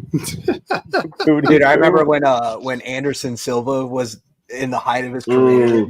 He was front kicking people in the face, and like, I mean, he looked like he was in the Matrix in the octagon. And Steven Seagal somehow infiltrated his fat ass into that camp. And I remember Anderson Silva front kicked Vitor Belfort in the face, knocked him out cold. And Steven Seagal is backstage with his shooting glasses on, his yellow gun glasses, going, "Yes, I taught him that kick. We worked on it. Blah blah blah." Yeah, it's just like, it's like shut the fuck up, dude. I got a better one. I got a better one. Have you heard the story about? He was I can't remember the guy. It was one of the guys that went back and forth with Jackie Chan, serious martial artist. And Steven Seagal was like, "I bet you can put me in any chokehold and I can get out of it." And the dude put Steven Seagal in a chokehold and choked him out so much that he shit his pants. And Kevin Hart tells the story. It is the funniest thing in the world. It was just like he's choking Steven Seagal out and he's trying to get out of the chokehold. He's like, and he shits his pants and then just hops up after the dude. Like they wake him up and he just hops up. He was like, good hole, and he runs off with shit in his pants. Like you can't get better than that, bro. Man. You come on, man. Like you can't write that as a skit. You can't write that. You think that happened for real? No, it happened. There's stories it's like 4 or 5 different people on the internet telling the story. Corroborating. Everybody tells the same story. But Kevin Hart telling that story is the funniest thing. He was on one of the movies with Kevin Hart was in it. And it was like, I got tears coming out of my eyes listening to him telling the story. And he's just like, Steven Seagal is trying to get out. He's like, and he can't get out of the hole. It's comedy, bro. Comedy. I gotta find that shit. I gotta find that story. Dude, it's like 4 or 5 of it. It's so many different people telling that story, dude. And it's just like, he's like, I bet you I can get out of any hole you put me in. So yeah. Oh man, I gotta find that shit. Amazing. Dude. Yeah, Steven Seagal, the singer. I gotta check that out. Yeah, I've heard it. Like I just went down the rabbit hole because, like, I'm always like still into my martial arts shit. So I'm always looking in and the Bruce Lee and Steven Seagal and you name it, Michael Jai White. I love martial artists. That Steven Seagal shit is just the best thing in the world, man. He's like the worst bullshit artist on the planet. Oh yeah. What was his discipline? Aikido? Aikido, yeah. Aikido, yeah. It's not. Go ahead and say it. It's not real. It's not at all. Sorry if anyone's a big Aikido person. It's not real. Sorry. I'm sorry. And that's using supposedly that's using your opponent's gravity against them, right? Their momentum against them. Yes, and that's a legit function in martial arts. Judo, for instance, in wrestling, sambo, same premise, but they actually do it functionally, right? Aikido, it's these weird little wrist grabs, and it has to go perfectly. It's in a vacuum, and so it looks great in a demonstration, but in real life, it's not practical. In real life. I'm not saying there's not a few moves in there that you couldn't hit right at a certain moment. Implement. But as a cohesive fighting system, absolutely not. It's like a performing art. It bingo. And it started off as a real martial arts, just like you were saying, you're using somebody's momentum against them. But these guys just took it to the next level, trying to create these 7th, 8th level, 12th level dans. And then they just turn it into a performing art, and it's just like it's hilarious if you go down that rabbit hole. Judo's big on that, using someone's momentum against them. But look up judo competitions. That shit's real, man. They'll throw you on your ass, on your head. That's a real grappling martial art. If you were to throw an Aikido guy against a legit judo guy, that person would die. It wouldn't even be close. Somebody brought up the other thing. Go back to these Steven Seagal movies and watch him run. It is the funniest thing in the world. Yes, dude. I just seen a meme where they show him running and he runs. Did you hear Joe Rogan try to say it's his wrists are loose because they got to be ready for Aikido? Dude,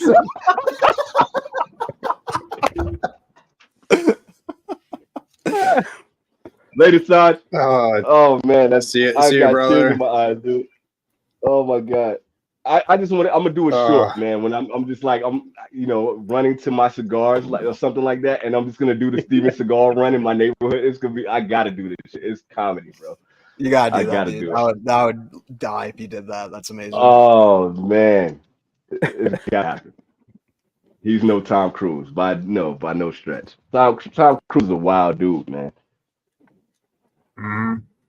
Well, Jean-Claude. Dude, he was dope. Jean-Claude was a real martial artist. He was a real martial artist. Legit. He's just one of those He's dudes. legit. He just got caught up in Hollywood, man. Being that popular and being that famous, and he just snorted bowls of coke and drank a ton of alcohol, and he just kind of ruined his health and his so that. But he could really fight. He was a fighter. Yeah, for sure. Gene LaBelle? Gene LaBelle. That's who it was. It was Gene LaBelle that choked him out and made him shit his pants. My man, Roy. That's who it was. Bro, Gene LaBelle would, man. That's a bad mofo. I remember when the Expendables came out the first time, and Sly Stallone was on a talk show. And so, the first Expendables, they had Jet Li, they had Statham, they had all these martial artists, right, as part of that movie. And Randy Couture was in there, and they asked Sylvester, they said, did you guys spar and play around? He's like, oh yeah, we fought all, we trained and all this stuff. And he said, who would win? And he said, if you were to lock us all in a room, give us 10 minutes, open up that door. He said, Randy Couture would have us all knocked out, choked out, and he'd be sitting on top of us drinking coffee. Would break a sweat. Yep. Scary, man. I get all hyped up about UFC and MMA and martial arts, so sorry. Same here, brother. I'm sorry. I'm the same way. So I'm a chill. Just to be able to go back to your group though and smoke cigars and tell somebody that you choked out somebody and made them shit their pants, that would have to be the best story in the world though. I just want one story like that. Like, yeah, I choked this dude out, man. He shit his pants. That's shit's bad. He's lucky that happens before cell phones. Yeah. It's like recording that shit, Somebody got that footage, dude. Somebody got it. It had to be one camera rolling in there somewhere, man. Muay Thai is raw. Muay Thai is a good style, man. But I saw like a fight literally earlier today. There was a Muay Thai fighter against a judo fighter, and he was whooping the judo fighter's ass, but he got too aggressive. And when he grabbed the judo dude, he spun him around, put him in the armbar. Fight was over. Wrap. So, styles make fights. Yep. Yeah, for sure. Well, you remember Rousey fucking everybody up in the beginning, man, just because of the judo, dude. Like, oh yeah, and that shit was real. But put Amanda Nunes in, and she boxed that girl face up. What did Mike Tyson say? Everybody has a plan until you get punched in the face. Well, that's because Rousey had a trainer who had her believing she was a good striker when she wasn't. Yeah, facts. All facts. Yeah. And Holly Holmes and Amanda Nunes put that whoop up on that chick, and it's just like you can't do an arm bar if you can't catch their arms. Yep. It's hard to stay humble too as a fighter when you start just climbing the ranks really fast and you think everything you're doing is like gold. You just get comfortable and all of a sudden you're on the mat. Well, they still were hitting pads, and then her trainer Edmund Targadian or whatever his name was. Tardive. Yeah, dude. He's like, dude, she would win Olympic gold if she was in boxing. She would knock out Clarissa Shields and shit. Remember, he was saying some stupid stuff like that. No, dude. He has he's got some shady stuff around him. So yeah, I wish he would have gone to another camp, like ATT or something like that. But I think too, Rousey, she really elevated the sport, and so she kind of represented this pinnacle moment where the women's division, the talent started really surging after she came in, and it just caught up with her. Like it just caught up, So yeah. I figured it's 10:09 now. I figured we'll go to like 10:30, well, 1:30 a.m. Peter time. I still got a ways to go. Okay, for sure. Okay, Labrador. Viva la vida. Get my face out of there. Dude, I don't picture you liking that cigar at all, Matt. Like, it's good. It's not too peppery. It's this is the Jester. I'm not sure how it's different than the original blend, but I guess it is a little bit different. It's not that peppery. Nice. At least for my palate. I'm in the camp that Matt's palate has just evolved. Is that the luxury exclusive? Because I know luxury has like a couple exclusives from them. I got this from Neptune, so I don't think so. I had some Neptune bucks, and like I had enough to like get a 5-pack of these. I was like, "Fuck it, why not?" Pull that trigger. But after that El Pulpo, man, like I just learned, like, Matt is not as adverse to spice and pepper as he used to be, man. Because if you really like that cigar, and it was a good cigar, but that thing hit me in the face, and I was like, God. Yeah. I think that's the thing that trips me out the most. It's like it's so subjective because the HVC Black Friday, I smoked the HVC Black Friday and it was peppery. And then I thought maybe I'm tripping. And Felipe smoked it and was like, bro, this thing's burning my sinuses. And I'm like, dude, Matt could eat that cigar up, bro. Like, I don't understand. But I think it's just, it's different, man. I don't know. Yeah. I stopped smoking those, Roger, because I thought they were too peppery, man. When they first came out, everybody was hyping those cigars up, and I was just like, it's a pepper bomb, man. That's all I got from it. So yeah, I had the same experience. My sinuses were fried after that. Really? Even though this last one, this little this little petite Gordo. I didn't even bother with it because of the last few. Yeah. I smoked it in December when everyone was like reviewing it, and I was like, oh, I got to try it. And was not a good cigar for me. Speaking of, while we on it, how do you guys sucks? Yeah, you lose even if you win. Facts. How do y'all feel about HBC in general, though? Just if you're looking at their portfolio as a whole, like, how do y'all feel about HBC? You gotta like Nicaraguans. You got it because essentially everything they make's almost a Nicaraguan puro. you know, some can definitely be spicy, but with all that said, they don't make a cigar that's like over $15. You know, all of them are very affordable.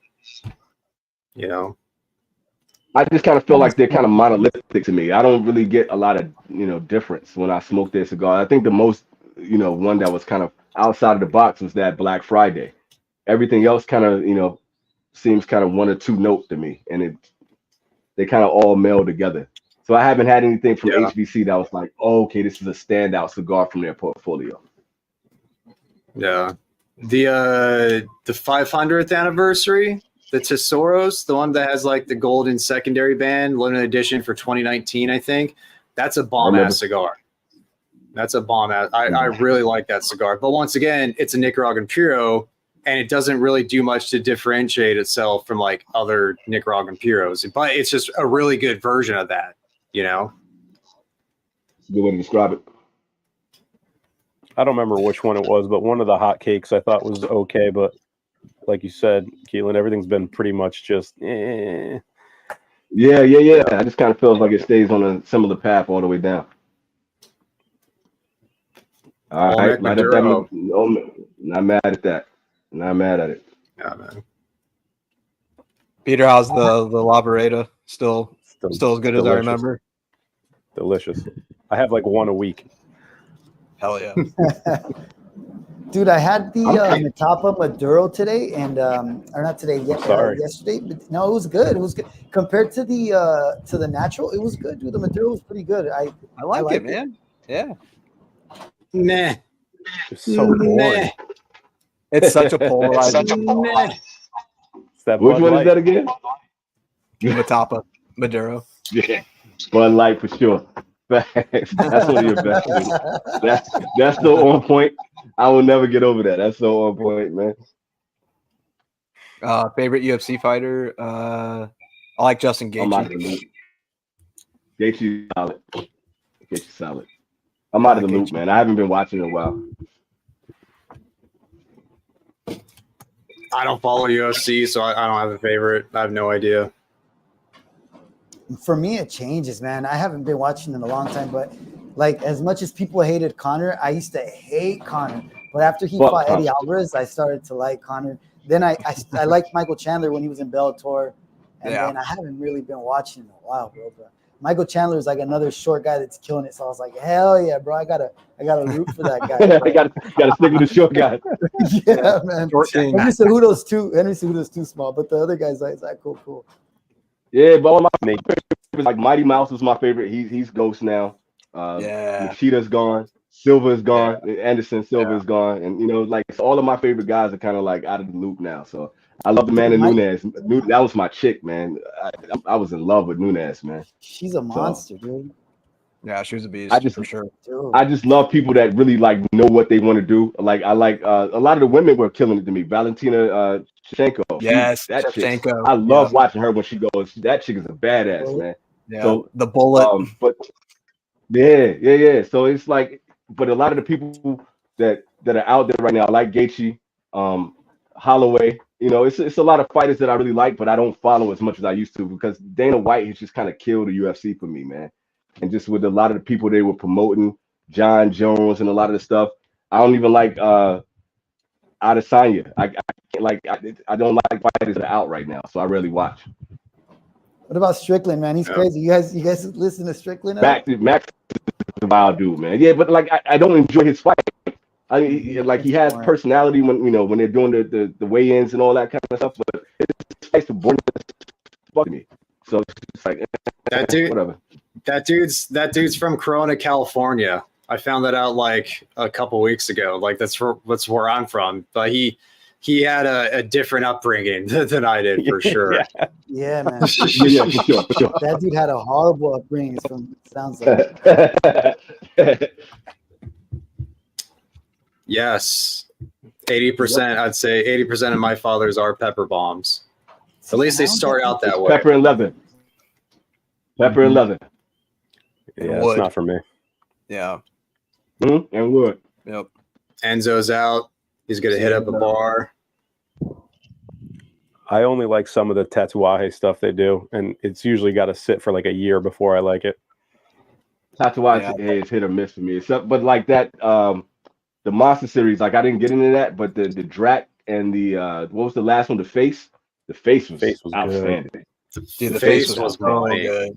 Yeah. So when Tatuaje hits, it hits. But then you got some others. It's just like, same thing with Room 101 for me too. It's like I put them in the same kind of category.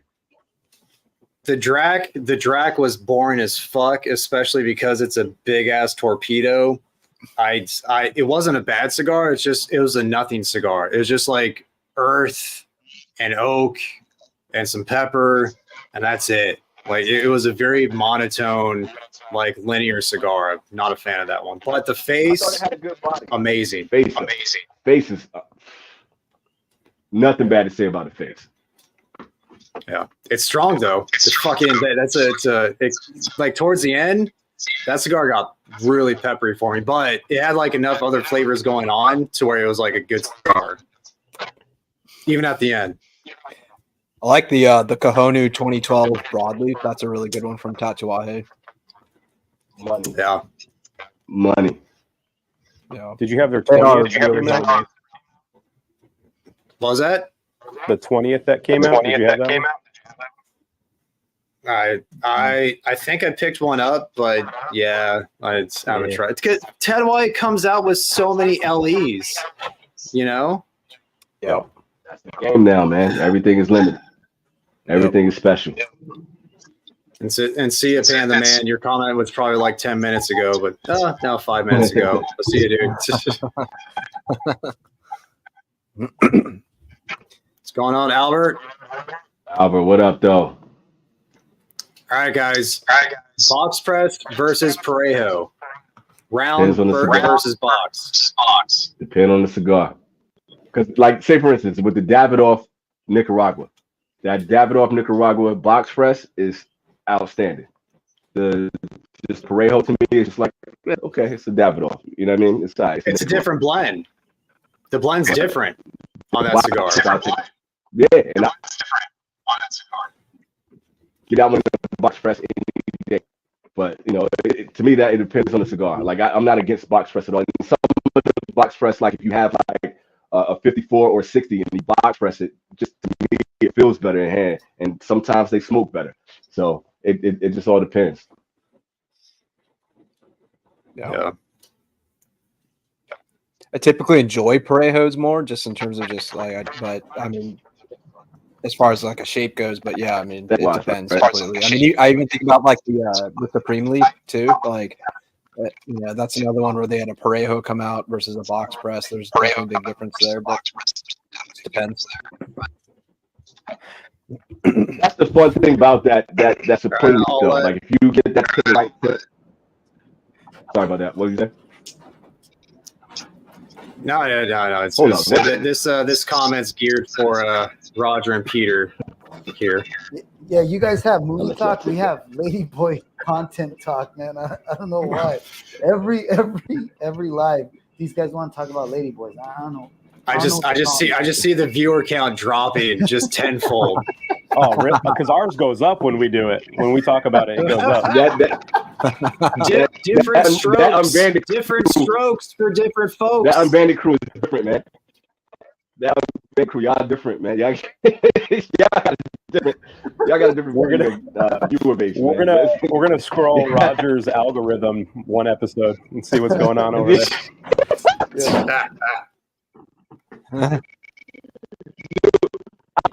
I gotta admit, I had most fun during that whole segment, man. That I was crying. I'm in the gym working out, like, and I know people were looking at me like I was nuts because I'm laughing out loud. Like that's just comedy to me, dude. Your gotta be scrambled, bro.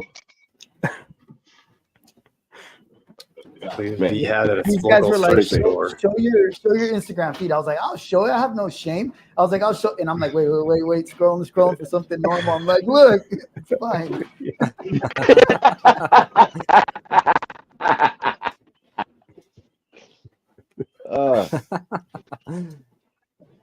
Plumbers are wild. That's all I gotta say. I'm gonna head out a little bit early. My back is toast from earlier today, so I'm at that threshold. Dude. So. All right, John. Do what you gotta do, Brew. Take care, man. All right, y'all too. Hey, it was fun hanging out with y'all, man. I'll catch y'all next time. Later, brother. Show.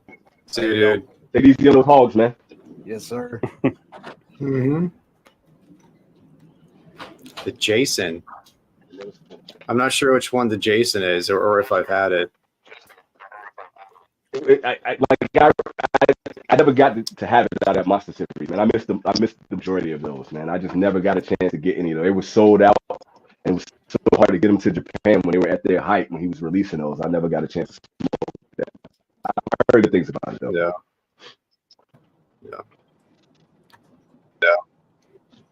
Yes, they are. For what you get, for the most part, they tend to be overpriced. For the experience you get, they tend to be overpriced for the experience. Agreed. Frejo all day. Okay, not mad at that, Sal. Hell yeah, better man. God damn. He's unbanded for sure. He's unbanded. Yes. Get closer to your modem, man.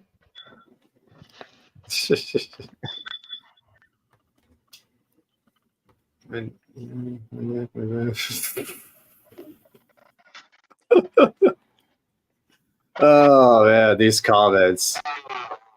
Oh man. I don't know if Go I ahead should and put them up there, man. Yeah. Go ahead and put them up there, man. Our cookies are gonna be jacked up. This algorithm is gonna be crazy. My neck and my back. Friday. Oh, they took it to the that's a song, man. Who is that?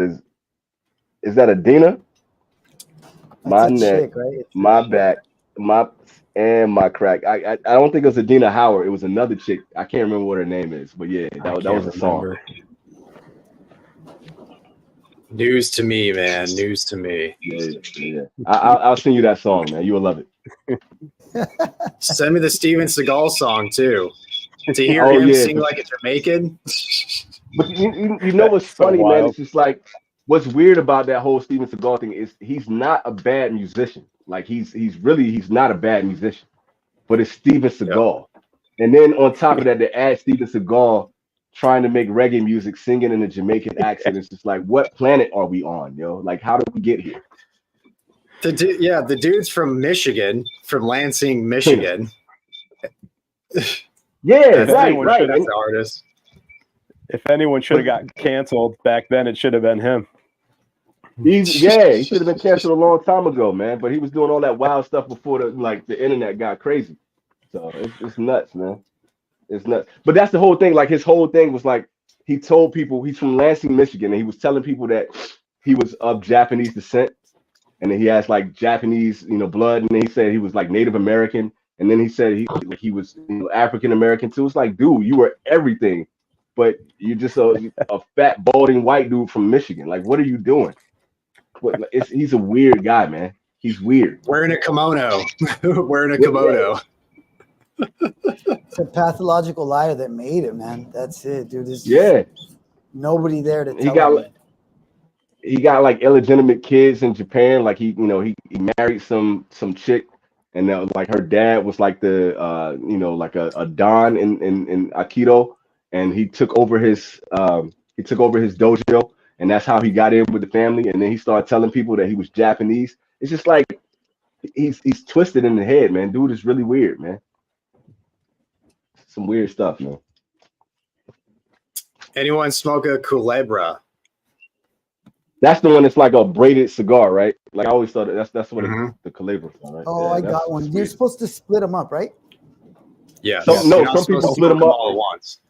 Some people smoke them all together too. So it's just like it's just a strange thing to me, man.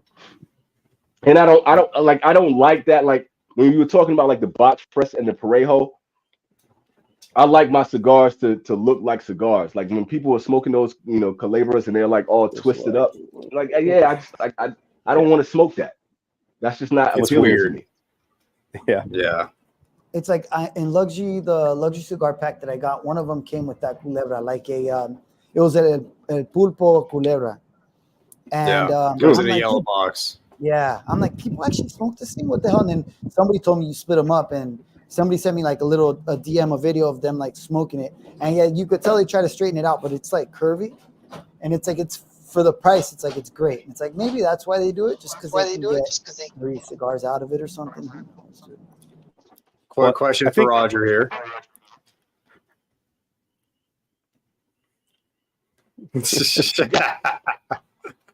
Double fisting, I had no idea, bro. Isn't the background of that cigar, it was made because factories would let rollers take home like one cigar a day, and they would make those and count it as one cigar? Yes, Dude, that's how that cigar came to be. Yeah, and then they break it apart when they get home, smoke 3. Yep. That's a shitty way to like get 3 cigars. Like make 3 fucked up cigars over one decent cigar. I don't know. Like make a couple of Lanceros and hide them somewhere. Yeah, man. Yeah, prison pocket. Prison pocket. or John's mouth, John's tooth. That is a prison pocket. Oh.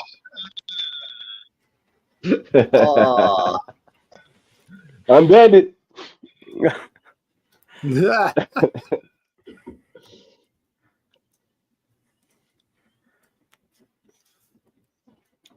That's pretty cool. I know Hamlet. I haven't seen those for a while. I know that they're like big a few years ago, and they're like released under Rocky Patel's like distribution. I haven't seen them around for a while though. I know what the bands look like. I've never smoked one. No.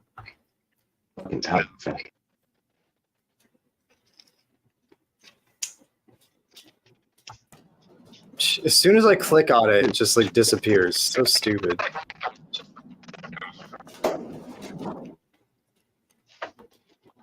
Yeah, I don't know the story behind that, so it might be some truth to that. I have one, man. I don't know who sent it to me. Maybe Matt, you sent that to me, man. That Jaguar, man. And I want to smoke that cigar. I like the weird box pressing on those. It's kind of like oblong shape, you know. Yeah, I like those. They're all different shapes. But I don't know what they're all different shapes. It's a solid cigar. It's a Connecticut. It's like a it's a natural Connecticut broadleaf wrapper, and I think over Nick Robin binder and fillers. It's it's a JC Newman. It's going to be solid at the very least. Yeah, I had it last summer on the beach. It was a good beach walking cigar. Yeah, it's not that complex. You don't have to focus on it. Yes. Yes. The Room 101 Daruma. Oh, so bad. Yeah. That's what I thought of. I took all those cigars. Like, how did they let that threw go away out? that box instantly. Yeah.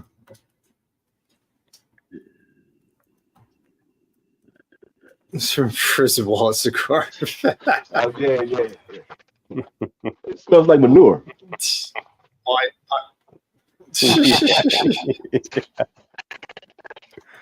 People pay a lot of money for that manure. Yeah.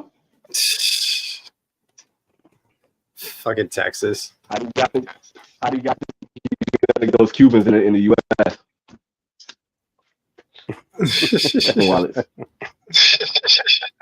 Are you guys excited for the Alec Bradley St. Patty's Day cigars? No, Roger. I shouldn't judge it, but like, because I've never had it, but no, I don't know. It just doesn't. I've never had a Candela, to be honest. I don't know, because it's Candela and it's a barber pole, right? With Candela, or is it? Yeah, the Shamrock has 3 wrappers. The regular Filthy Hooligan, regular Black Market Filthy Hooligan has 2. I like the regular one better. The Shamrock to me tastes like ass, but it's I don't know. It's an annual release, so it could be better from year to year. I don't know. I'm looking forward to smoking It's not a that kid. Roma Craft, the Roma Craft barber pole for St. Patrick's Day. What's it called, man? Damn. But I'm looking forward to that one. I got one of those. I'm gonna wait to smoke that one. But Did you see Foundation You're release excited about that. Candela with a small batch? Whoa. No, Nah. I'm interested though. Grasshopper. It's called the Grasshopper, and it was only like 300 or 400 boxes. I don't know if they have anymore, but it looked interesting. You probably bought them all, man.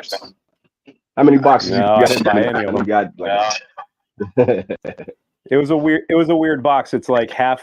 I don't know if it was like 12 cigars or whatnot, but like half the box was all Candelas, and then the other half was a barber pole, Candela, and something else. So it looked interesting.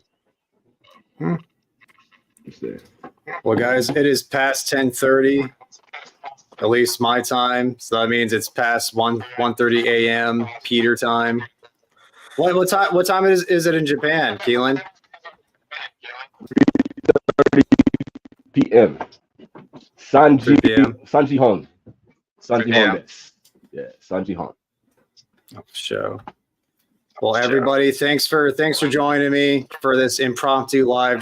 I had no plans tonight, so I just figured why the fuck not? Hey, thanks for the invite, bro. Appreciate it, man. It's a good time. Yeah, man. Thank you. Dude. I appreciate it, Dude. man. Anytime, man. Always, man. Always. It was fun. Just for a non-infamous smoke show live stream. Just something to do, you know? Wolf like a motherfucker, man. Wolf. Yeah, man. Like a motherfucker. All right, guys. Have a good rest of your night, everybody in the chat. Freaking, I'm gonna probably finish this up another like couple minutes and head in. So Go to the Apple store. yeah. All right, guys. Have a good rest of your night.